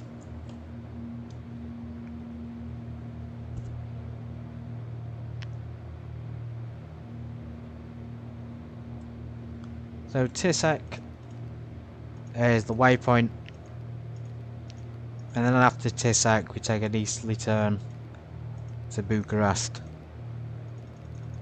Could actually skip that, so you could go on the flight plan or just go direct to Bucharest. Let's do that. Let's not do any messing around with Tisek. It's too far. ATC probably would have given us vectors direct there. If we were in a, you know, in such a small aircraft, it's probably alright. If you're in a bigger aircraft, you want to be following the Tisek to the actual waypoint. But for us, we're allowed to skip it.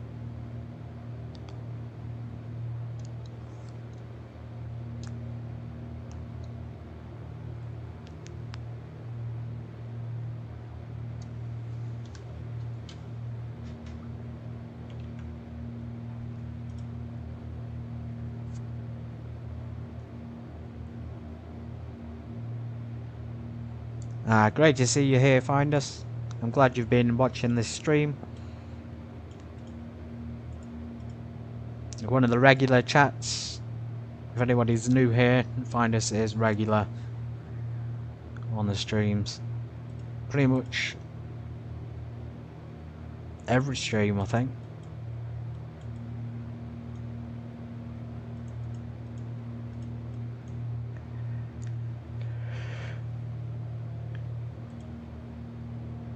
I wanted to give you a modification status, like so you could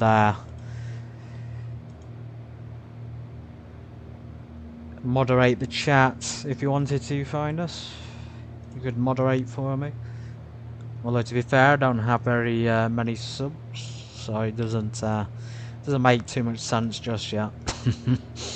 Not just yet.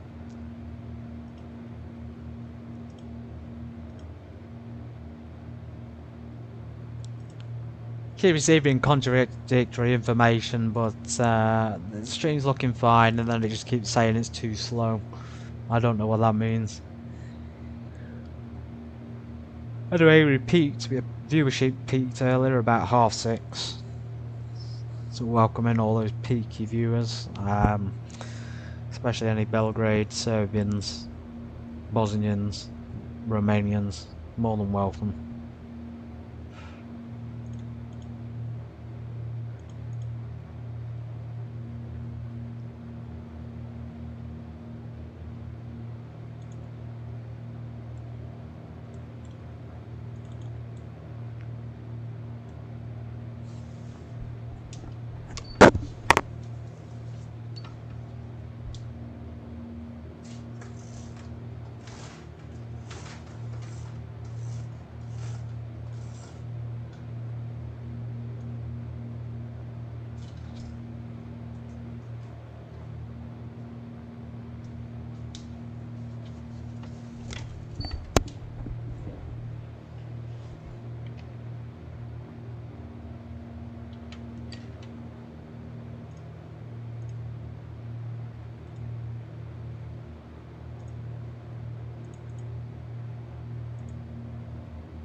The stream's been going 1 hour 53 minutes. I didn't expect it to be streaming this long. I actually thought we could do the stream in 2 hours.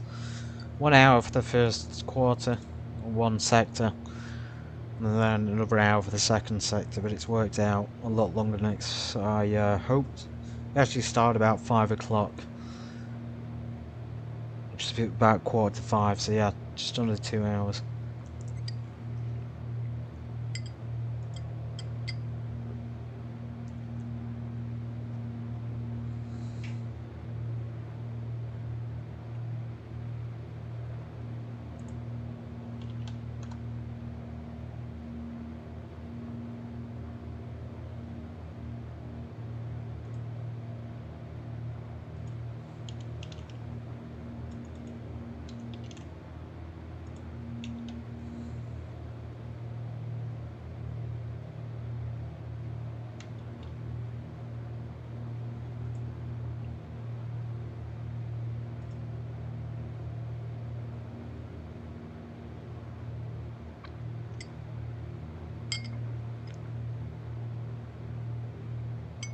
So first sector could be classed as an IFR flight. Second sector is more or less VFR.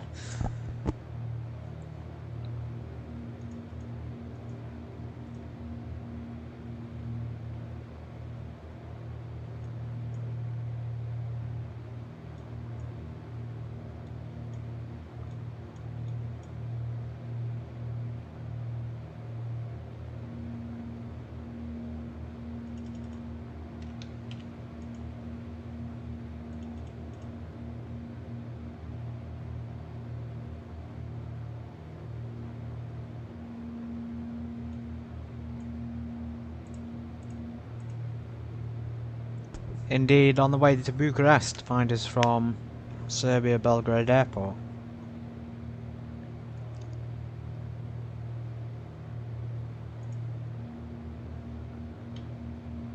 Looks beautiful, the sky.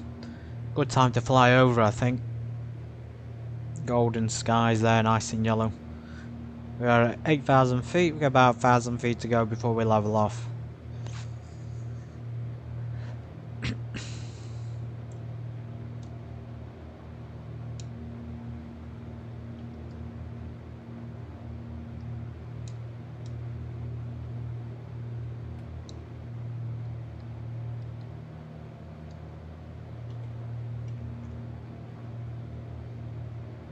I have a feeling you might tell me it's a long way, and I just realised how far it is to Bucharest International Airport from Belgrade.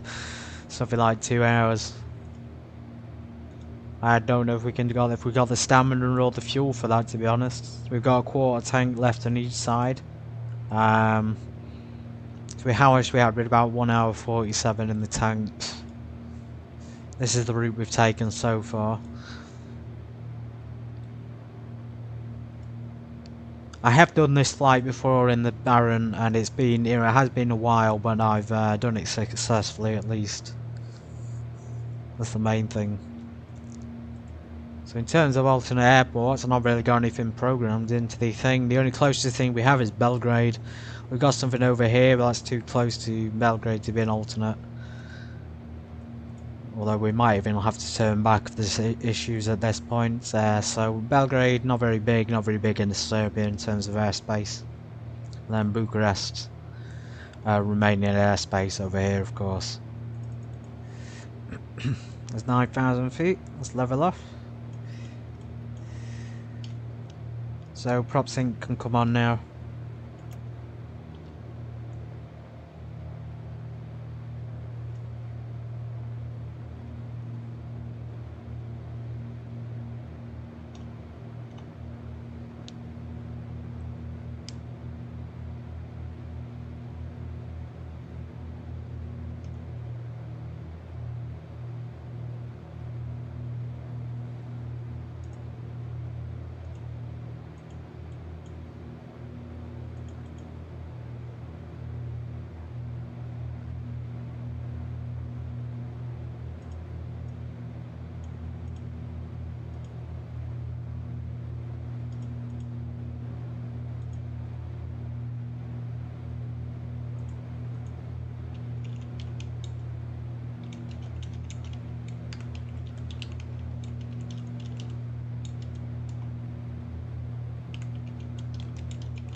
Let's lean the fuel, make it last.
Just placed a welcome message for any Romanians if there's anyone watching now or on catch up.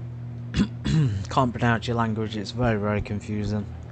It's very difficult to pronounce or even speak. If anyone could pronounce that, well done. Definitely one of the harder Slavic languages or Balkan languages. 100%.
Sun is indeed setting in the Balkans, that's why it's going darker.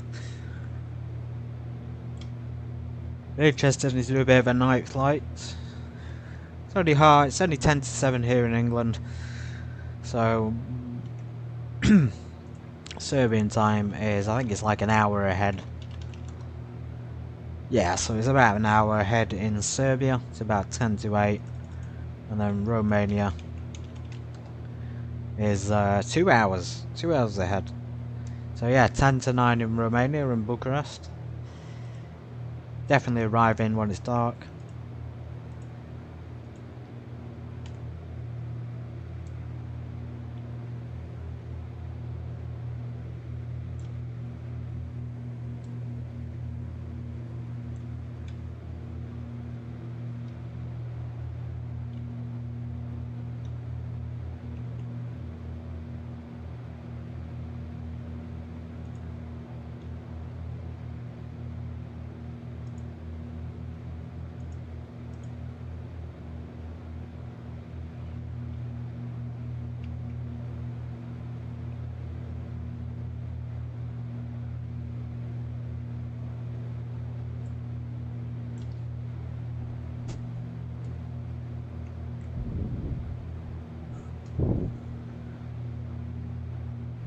Awesome.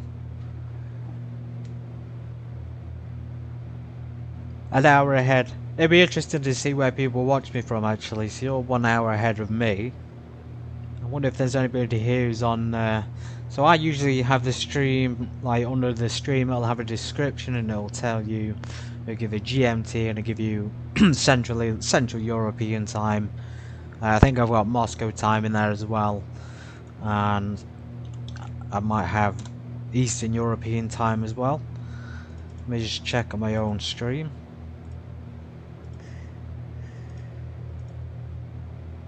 So yeah, in my description it's usually like departing GMT, MSK, EET and CET. So EET is Eastern European time, CET is Central European time.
I honestly don't know what the point of that is.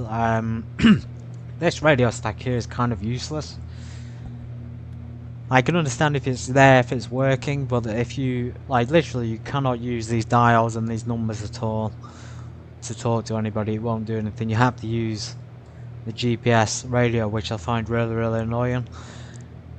They shouldn't have this there, or it shouldn't, you know, it should be functional. I think they need to change it. And of course the ILS frequency. So if these were functional, it'd be, you know, perfect. It'd be very close to perfect, along with the air conditioning as well. So far, just the GPS can be changed, and there's no way to disengage. There's no way to turn the GPS radio off and switch to this stack, as far as I'm aware. Transponder still works. It's telling us to ident. I don't really want to ident, but let's go ahead and ident. Identify ourselves to ATC, which means ATC controllers can see us on radar.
Messing around with the stickers. Quite cool, this Prism streaming software. As I say, it's completely free. So GPS radio, it seems to be, yeah, it seems to be fine. As the GPS, well, the radio frequencies seem to be in the GPS on a lot of aircraft, but on this, it's like the primary communication method. The actual aircraft radios don't seem to work. I don't know why. Obviously it's same thing, it's still the aircraft radio, it's just, you know, not ideal to use it. Anyway, I'm trying to get rid of that sticker. Just testing it out, it just says like on it. Anyway. So this is GPS down here. You can't change the stack, as I was saying down here. If you change it, that's not going to have any effect whatsoever. Even that's not going to have any effect. You have to do it on this little dial. See? If you want to change to the... I've forgotten how to do it. There we go. So you can do that as well.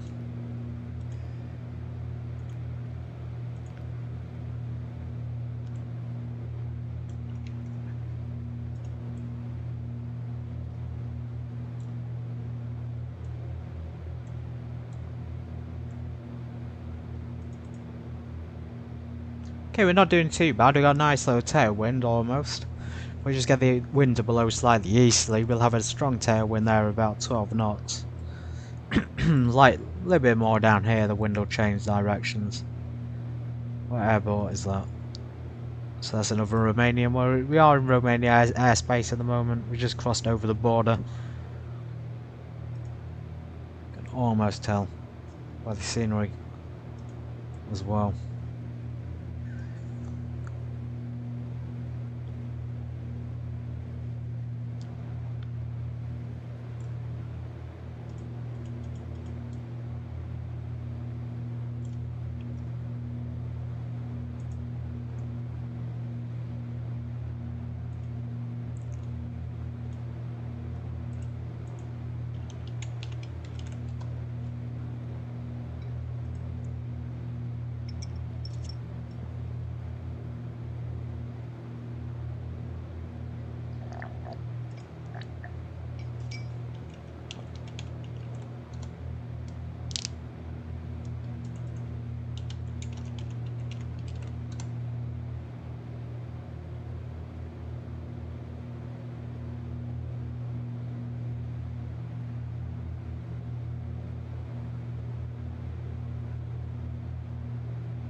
Ta-da! Bringing you the live Romanian flag just stuck onto the screen. How cool is that? There's a lot of stickers there on that prison thing. Doesn't fit in with the game, of course. It's cartoon one, but still looks pretty good. Have them all lined up with future flights.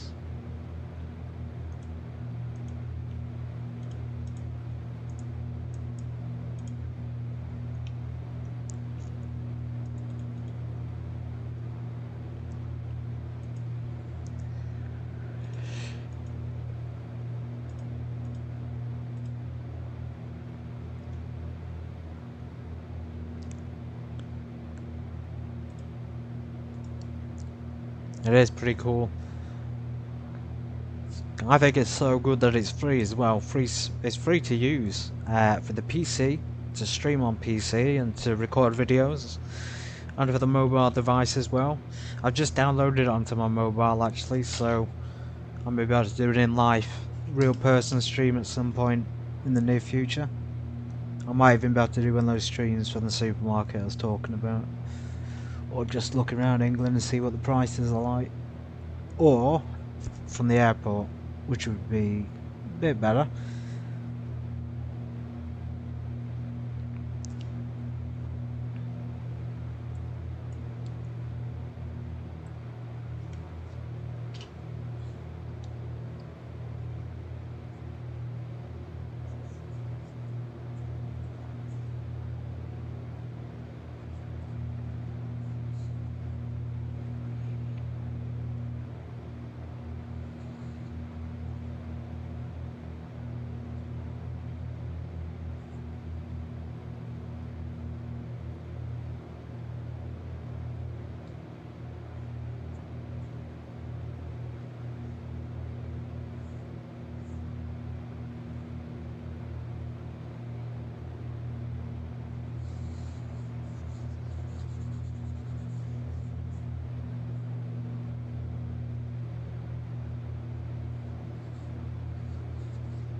Okay, so far we had a bit of a hiccup at the beginning with the stream being laggy, and then we got back to normal.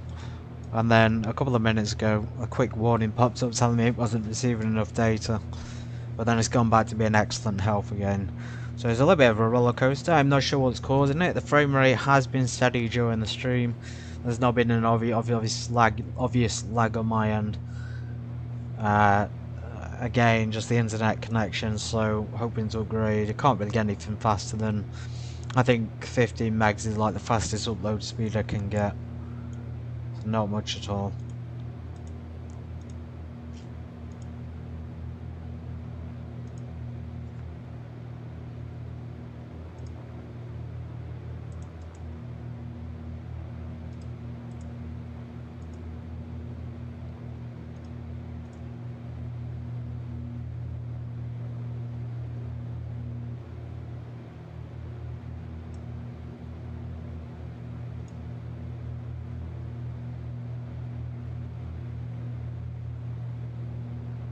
Cheers, Finders.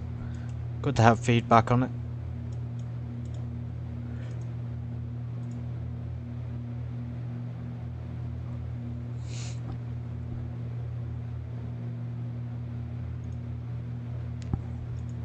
Do you want to be a mod on this, Finders?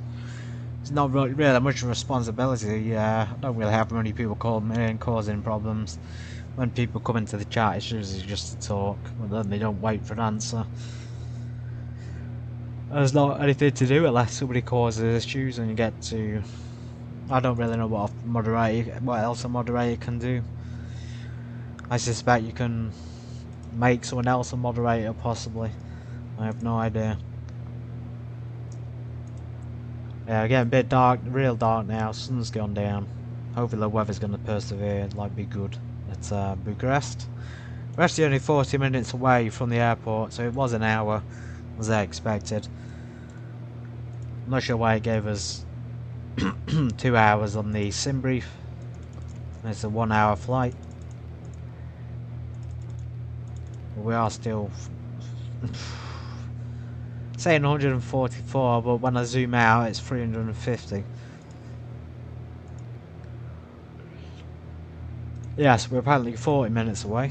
We could actually descend now to lower altitude just to build up a bit of speed, or just increase the propellers.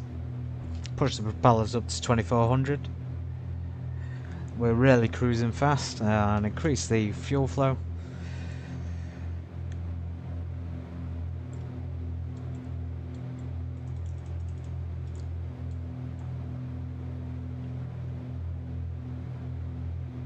Periodically de-ice the boots as well, the wing leading edge, and the de-icing pressure will build up. It just helps clear it off. It just sends a bolt of heat and electric through the system.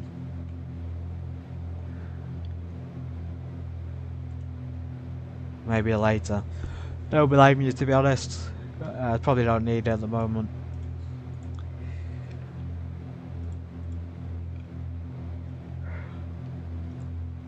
I've been in other people's streams.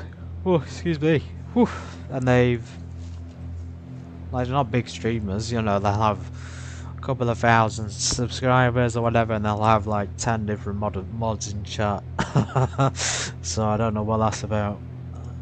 I don't think you need that many, especially if you're just starting out. I mean, I've seen the big streamers as well. A lot of emoji I see. Yeah, I guess so. Tons of them. Yeah, and then I've seen people with millions of subscribers who've got 1 or 2 mods. So a bit on the opposite end.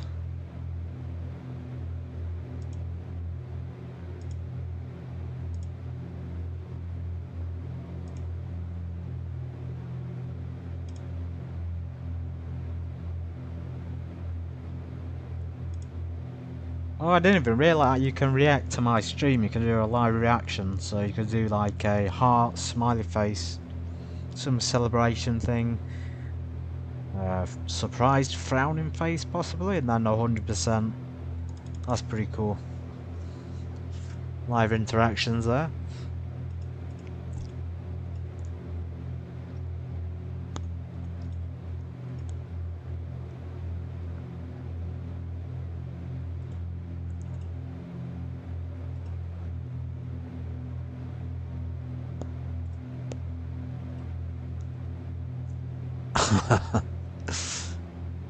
Very nice.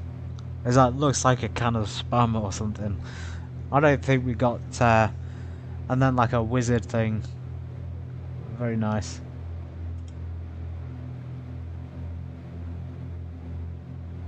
So it's sort of like come up with an automatic response on my end. So it's telling me what I can put into the chat as a reply. Too much choice, I think. I don't really know. I don't know. I don't know what's cool and what's not. What's popular. Clearly a monkey with a hammer's popular, so we'll put that in.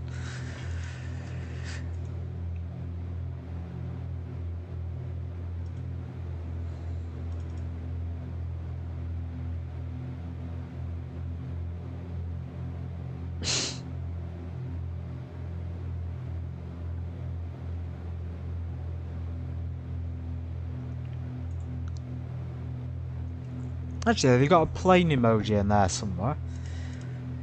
Any aeroplanes? They have got a plane. 1, 2, 3, 4 options. They got a propeller one. Looks like the planet Saturn as well. I don't want to spam my own chat though. That's probably not a good look.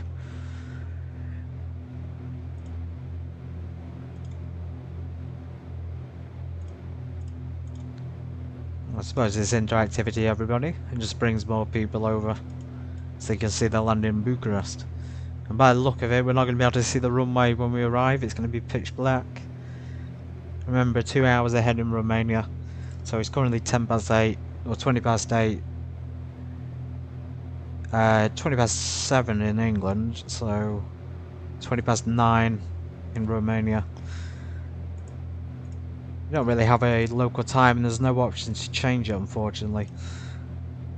Really would like to have that option.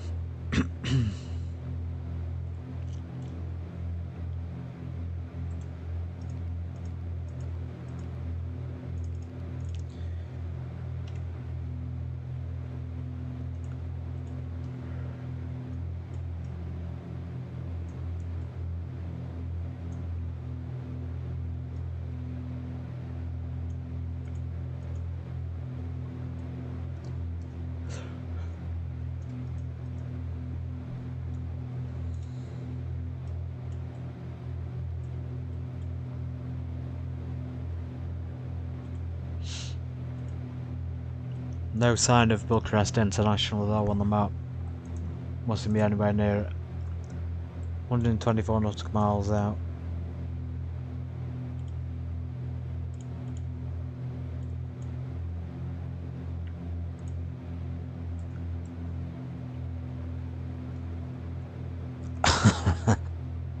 Foul! Get out! Is it Manchester United by any chance? Liverpool did win though. Liverpool did win. Well done to them.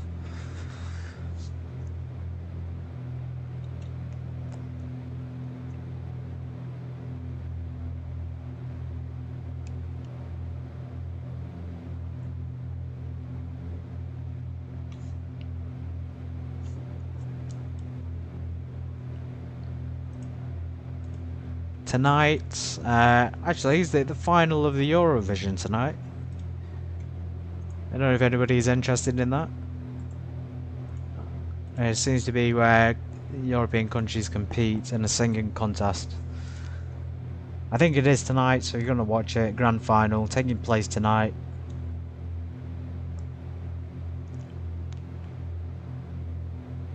So saying the UK's in the final. A few others on there I wouldn't expect.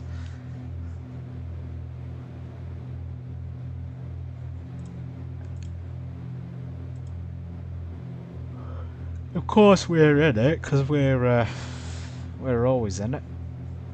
Man U is a nightmare, yeah, an absolute nightmare.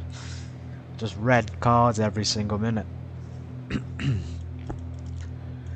Yeah, going back to the Eurovision though, I kind of wanted to watch it, but I don't know how to. There's not really anywhere to see it. Good amount in the final. We got Latvia, and Latvia's in the final. That's good. Estonia, so Baltic states are actually up there. I think Lithuania got, yeah, Lithuania's in the final as well.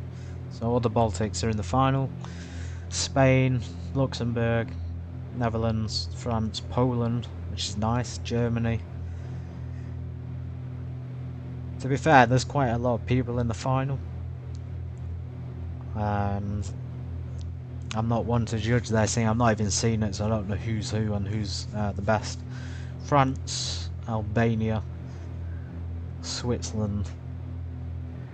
26 contestants by the look of it.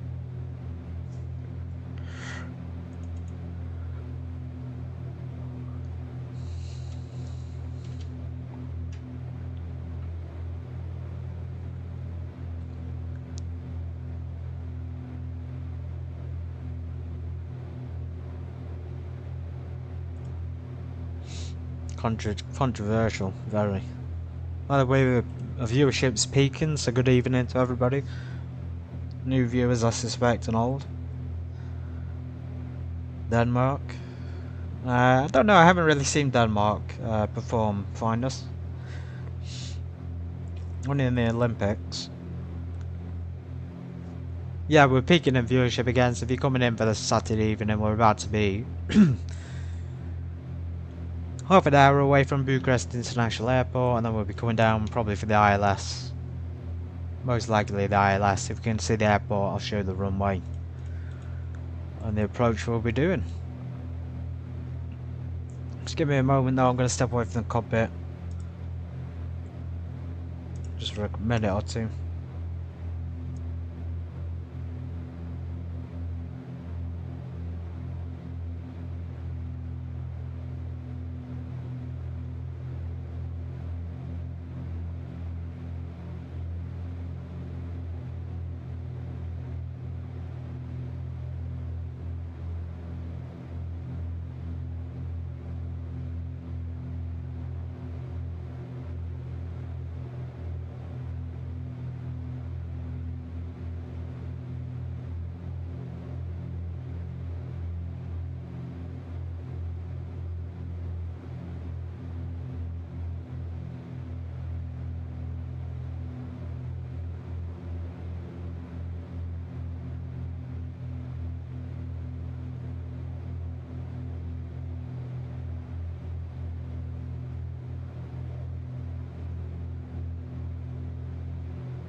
Alright, I'm back.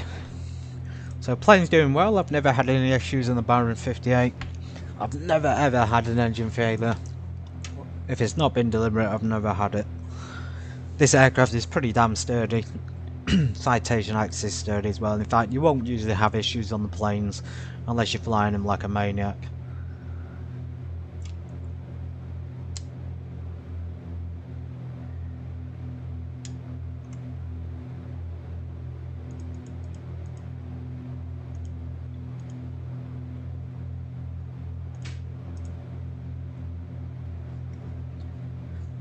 Why is there no hope for Denmark, find us? In what respect?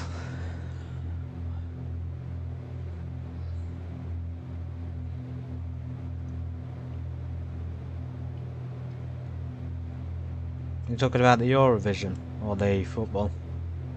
Or just the general state of things in the country, because certainly a lot of people in England feel like that. Not towards Denmark, but towards the United Kingdom.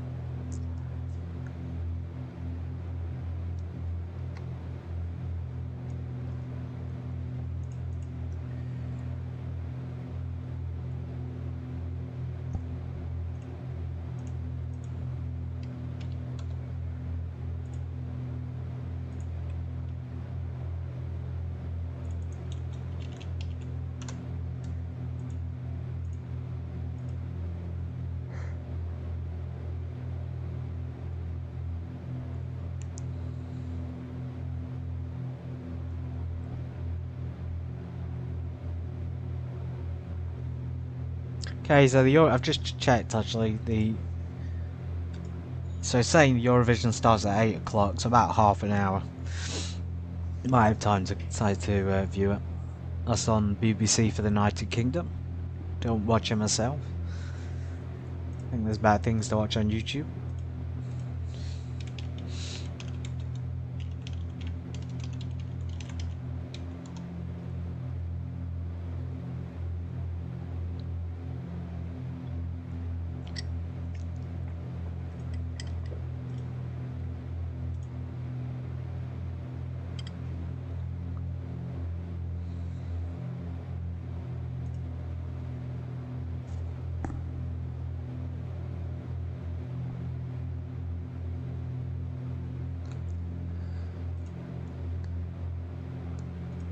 I'll be honest, finders.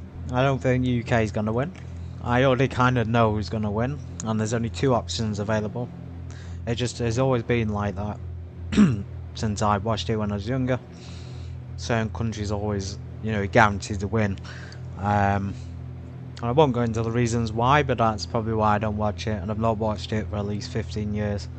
That's literally how long. It's probably been more. It's probably been more like 20. I've literally not watched it because it's all set up, really, isn't it? We all know why certain countries are winning, why others aren't.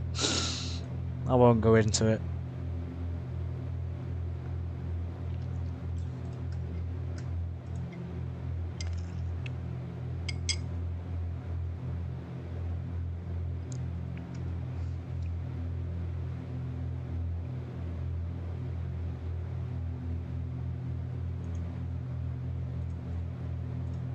Okay, the sun really has set now. This is going to be a fantastic evening in London.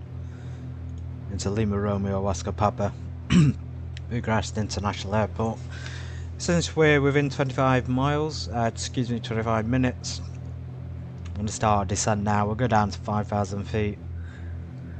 We've cleared the mountains, I think, so we'll clear the terrain. This should really be dimming the, we'll have to be dimming the cockpit lights as well, to adjust our lights to the pitch black, dark of night. Probably no need to idle or feather the propeller on this descent.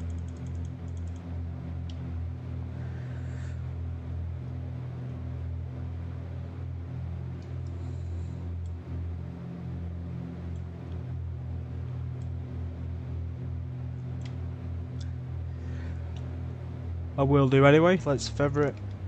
Let's give it a nice descent. Remember, advance the mixture so you don't run out of fuel.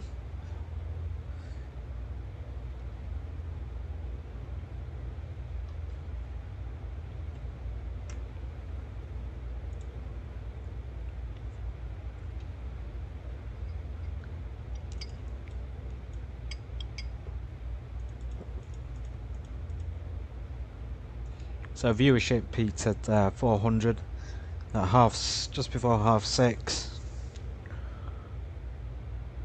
and then 300, and then we peaked at 300 not long ago. Pretty good.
I have noticed that there's been people who pop in the stream and like they won't speak, they won't text in chat, and then they're just dropping in and out, or they might stay in for half the stream and then I don't know, but if you are hopping in and out of the stream, and you want to, you know, chat, don't be afraid to. Just stick anything, even if you don't speak English. You know, chat is open. Make the most of it now, because one day it'll be limited. I know it's limited to subscribers at the moment. But one day it'll be limited to, you know, be limited again. So make the most of it while you can.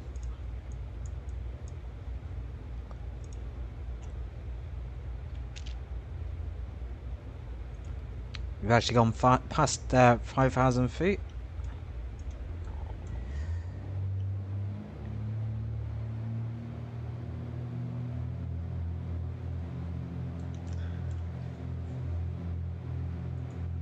Level off there, 4,500. That'd be enough.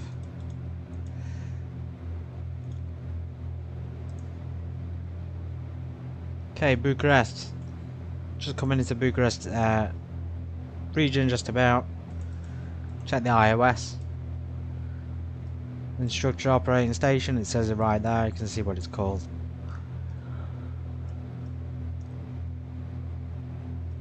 Not within distance to see the actual airport. If we select the NDB though, we can tune that in and follow it.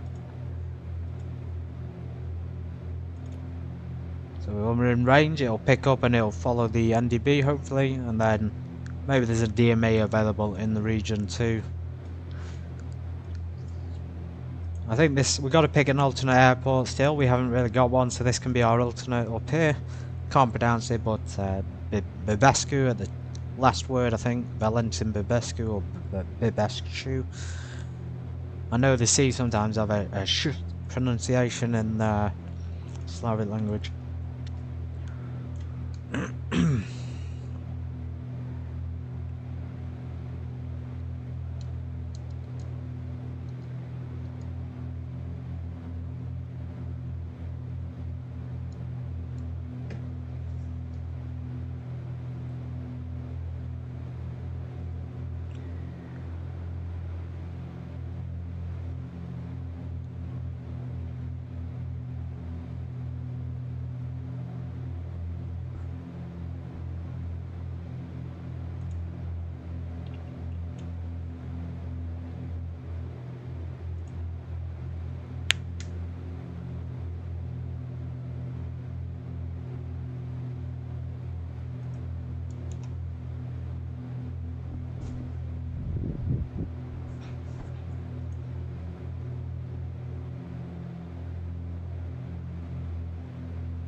Come on, Bucharest, appear on the map, please.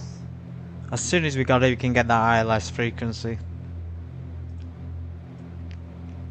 So QNH is 1011. Let's change it. I'm going to take standard pressure off.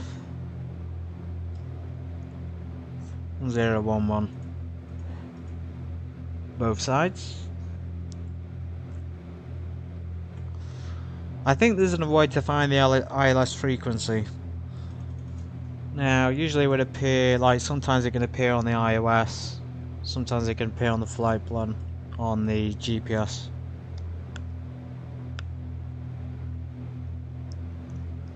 It even gives you ground speed. You can even change it, sorry. So it's 1.0 at the moment, so that's realistic. Meaning that it's accurate to the aircraft speed. Not sped up or slowed down. If you could change, like if you change the location, I think that'll change the place of the aircraft. And sometimes it'll come up with like the runway and things. So approach. If you select it, I think it loads you into an approach.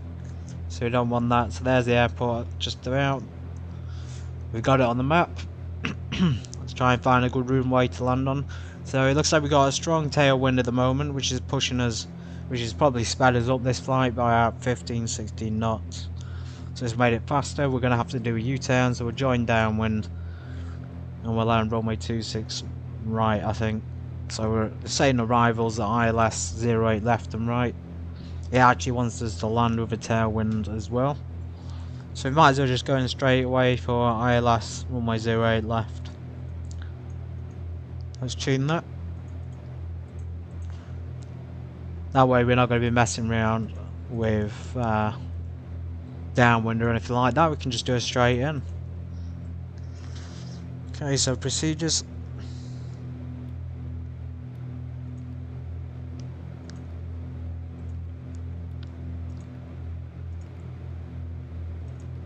There it is.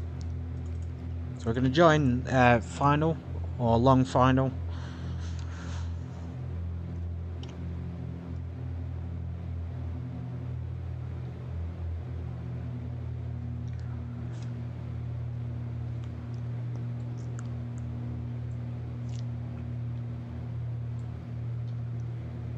Bit hard to see, I'm not going to lie, it's hard to see without the cockpit lighting. Let's turn it up ever so slightly. Okay, we're below 5,000, it's above 0 degrees, you can turn.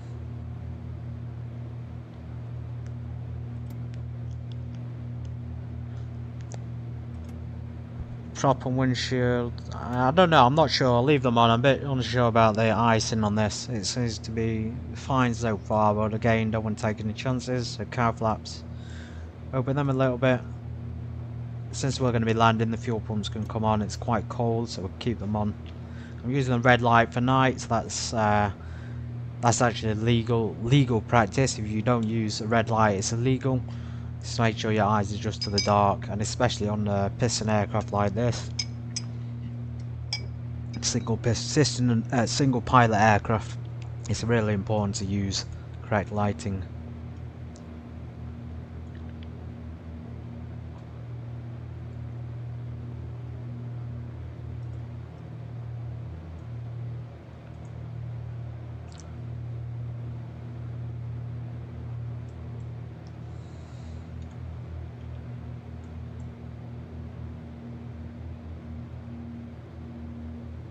Reduce that manifold pressure. We're going to bring the speed down and just descend now to 2,000 feet.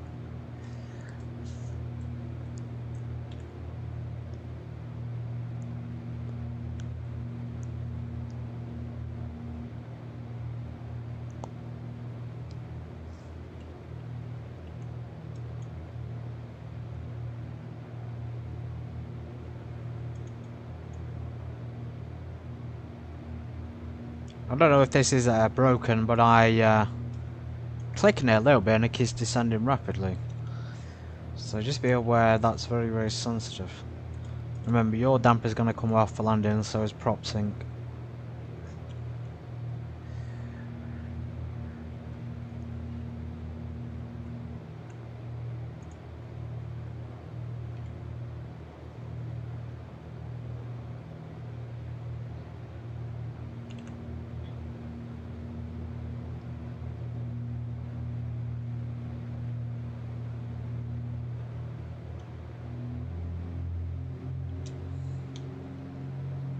It's a mixture of fully rich. Propellers, I've put them at 25, 2600. Not quite fully forward just yet. And then when we're coming down to the runway, I'll increase them to fully forward, and manifold pressure is probably fine at about 1800 for now.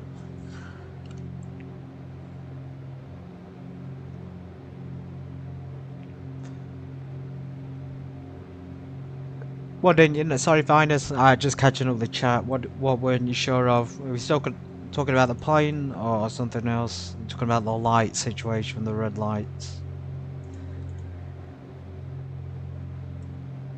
As I was saying, the red lights, yeah, nighttime, especially these cockpit lights. You're not even allowed to have this background light on. Really, it's it should be like the only thing you should be able to see is the instruments. You shouldn't have any other lighting on. Red light again is for night, and white lights for daytime.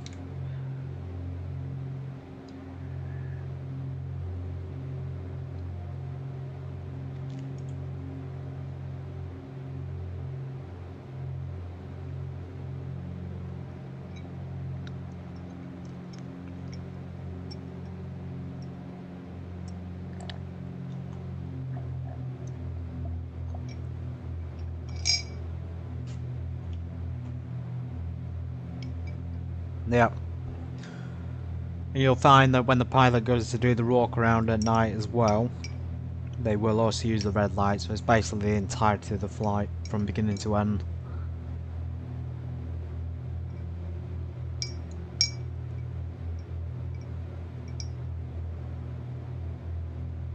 Of course, they need a night rating as well, and an instrument rating probably.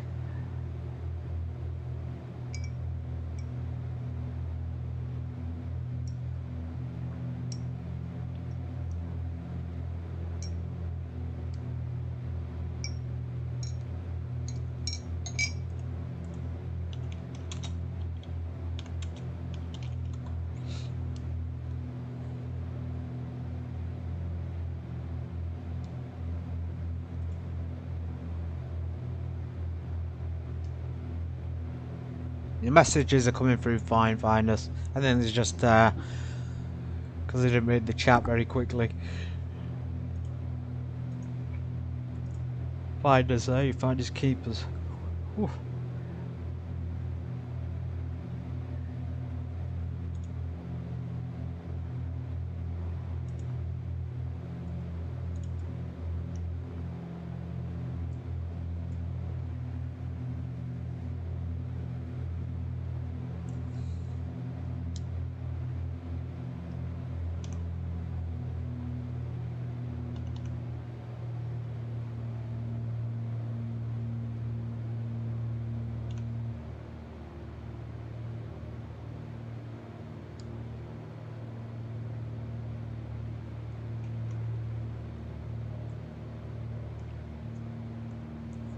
Oh, I see, Finus.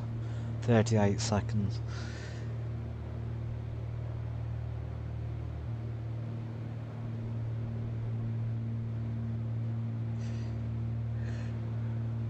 I remember then, if you send something, I remember. I'll try and keep that in mind. You've got a delay on your end as well.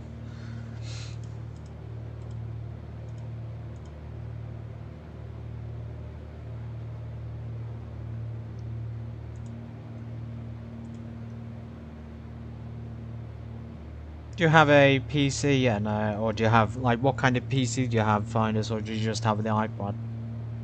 I'm assuming you got a PC and things from home, or is it a MacBook or something like that? Anyway, for just context, we are descending. We've descended down about 2,700 feet. This pink line is the final. That's going to take us straight into Bucharest, runway 08 left. You can see there we've got about 13 local miles left, just under 10 minutes. And I think at this speed, we're going to be there very quickly.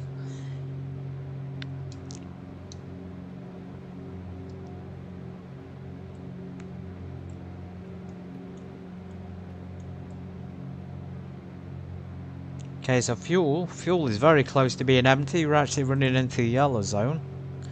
Just down here. I didn't think we'd use that much fuel. 1 hour 47 on board. We've been flying for another hour, approximately.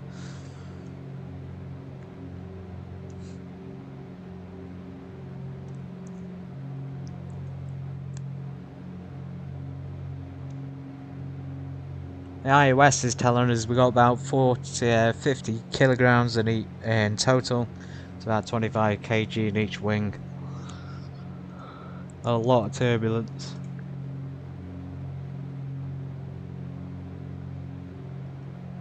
Ten knot tailwind. That means when we're going to land, we want to be super slow to avoid being too fast. We can probably come in at something like 100 knots and probably alright.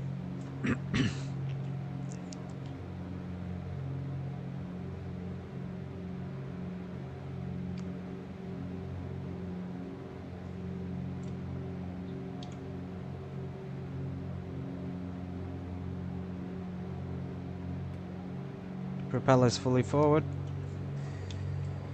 The fuel pumps are on. Stick the landing lights on.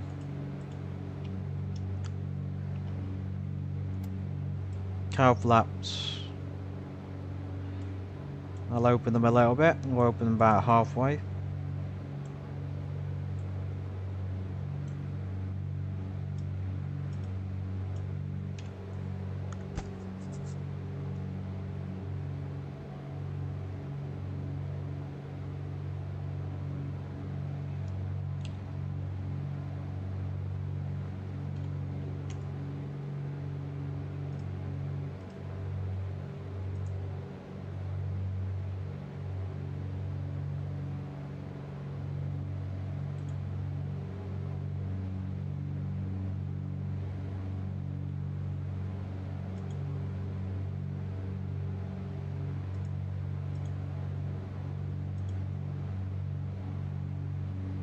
iPod and Lenovo. Okay, so 38 seconds on both. That's actually really quite handy to know. Thank you. And if anybody else is here and they have a suspected delay on their end, video-wise or even message-wise, then just test it. You can always just send a message in chat like Finest did. Get to the root of the issues.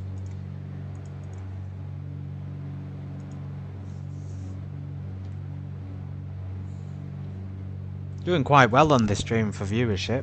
Had a lot of clicks and a lot of views.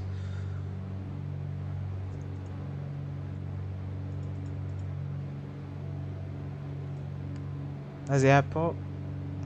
Straight into 08 left. I think when we land we might be able to do a... Well, we'll have to... We can't go Whiskey, we'll have to go Oscar. And then down Oscar to the parking. There's only one parking. It seems like there's one main parking there, or there's one down here. So we go down, get off at Oscar, carry on down Oscar. We could go down Papa, and then down Delta and Bravo, perhaps. Just trying to think where's general aviation parking at this airport. So it's probably along this part, which is absolutely fine. Okay, there's the interception. When we see the glide slope appear, I'm going to engage it. 08.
Okay, well too fast. Going like 170.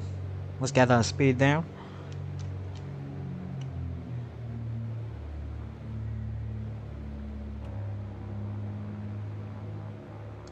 Oh god, what have I done? My mistake. I think the engines are saved, just about. I accidentally cut the bloody fuel off. Oh man. Anyway, fully forward, one notch of flaps. Make sure we're landing properly. A prop sink and anti-ice can come off at this point.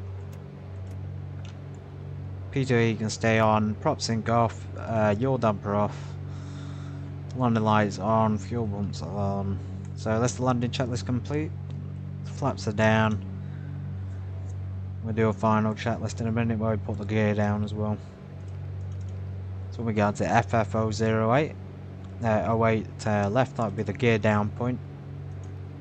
Because that means final. You check out the flight plan.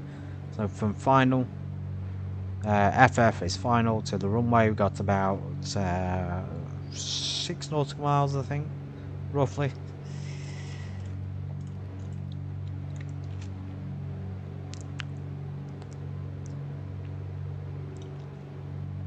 Keeping an eye on this, we can change the GPS to navigation, so it'll follow the glide slope in for the runway.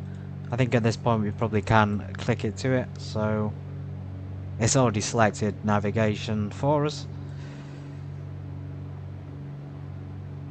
I'm probably free now to select approach. There's the glide slope. Moving towards the centre, and when we get to the centre, where autopilot should start following it. Should do.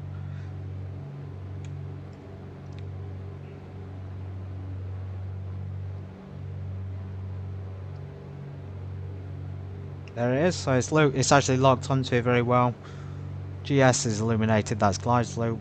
CPLD, flight director of course, approach. Make sure the AP button is illuminated, otherwise it's flying itself. I have to say though, scenery here is also looking good in Bucharest. They've made an effort to put the scenery in and make the city look alive at least. There's nothing else to see though because it's so dark. Can't even see the rivers. Just about make it out there, just make out the city and the lights. Bright lights, mind you.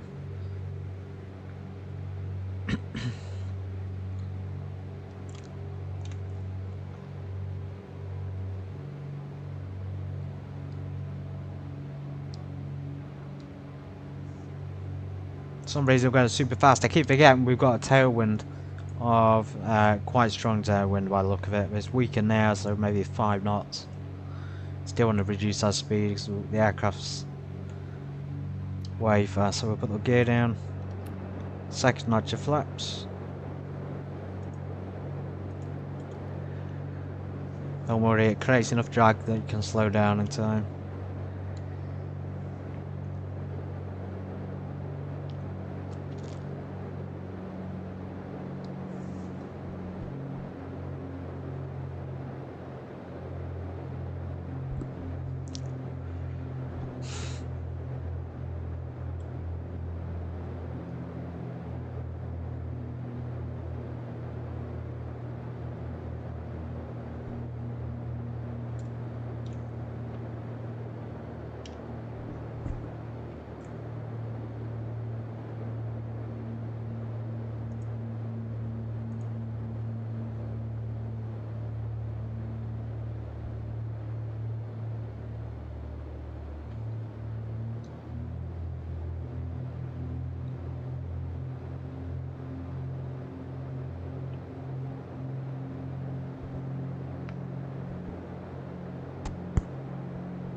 Autopilot disengaged.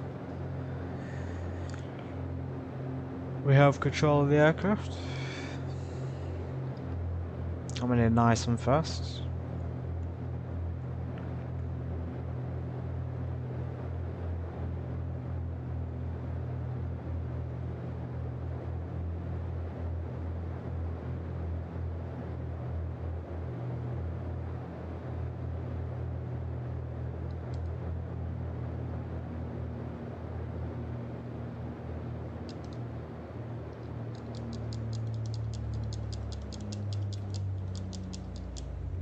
There we go, smooth touchdown. That was really smooth.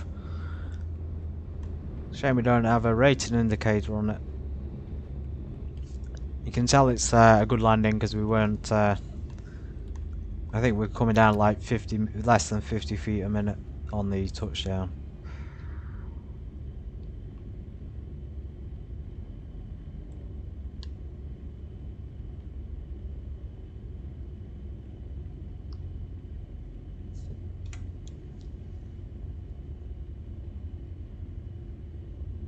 Okay, I think we're gonna have to take whiskey. So we take whiskey. Oh, well too fast.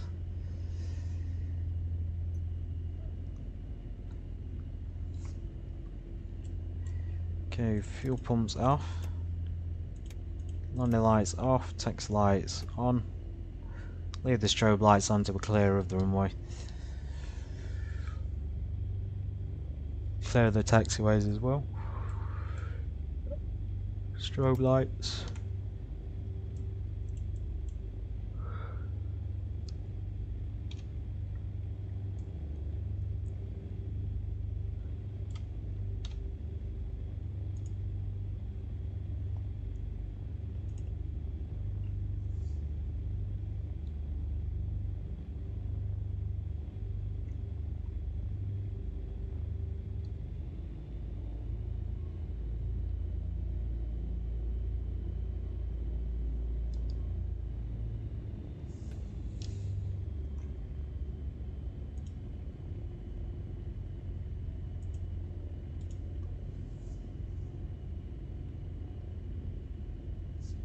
Seems like there's a lot of military planes here. Can't be standard civilian aircraft. We're gonna carry on anyway, we've got some parking spaces. As I suspected, down here. Down the pathway, and then somewhere along this road we'll find something. I don't think it'll be jetways, so we're absolutely fine to park there. Remember, we've got 4 passengers and a co-pilot that need to get off as well.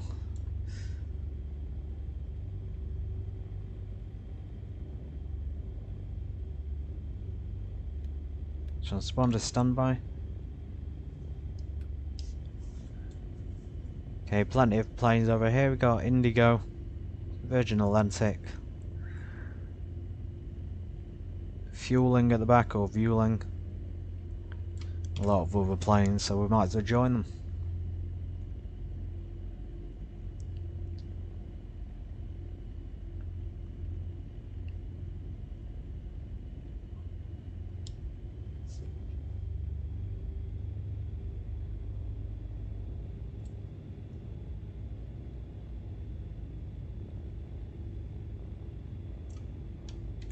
See Ryanair, we'll go and park next to the Ryanair. Wedge between the 2 white Ryanairs, that's a nice little finale. But then we sign off. I think these ones on the right though are... I don't know, like it says Azul on it. Maybe they're decommissioned, or maybe they're just a debunked airline or something. Unless, like, it could be a maintenance bay, but they don't look like they're functional aircraft. I've never seen that brand before either, Azul. Maybe it's a Romanian one. Airbus as well, probably an Airbus A320.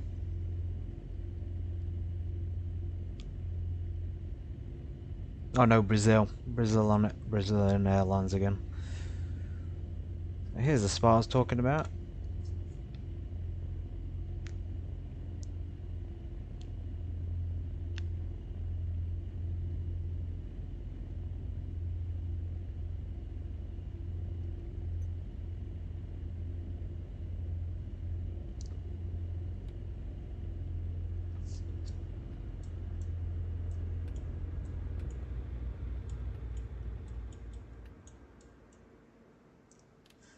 Just bundles off.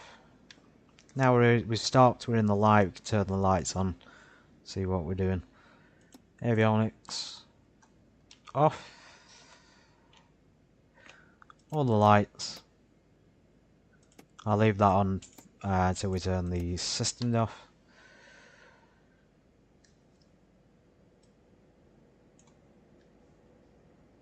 We have an issue with the controls.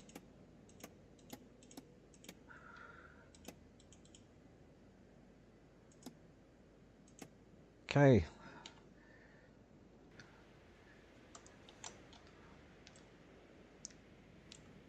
What an incredible flight, incredible long flight for Saturday. I didn't think we would make it. It's been a sector and a half, hasn't it? We've done two different flights in one evening. So we've been, just to summarise, we did depart from Sarajevo International Airport, LQSA in Bosnia and Herzegovina.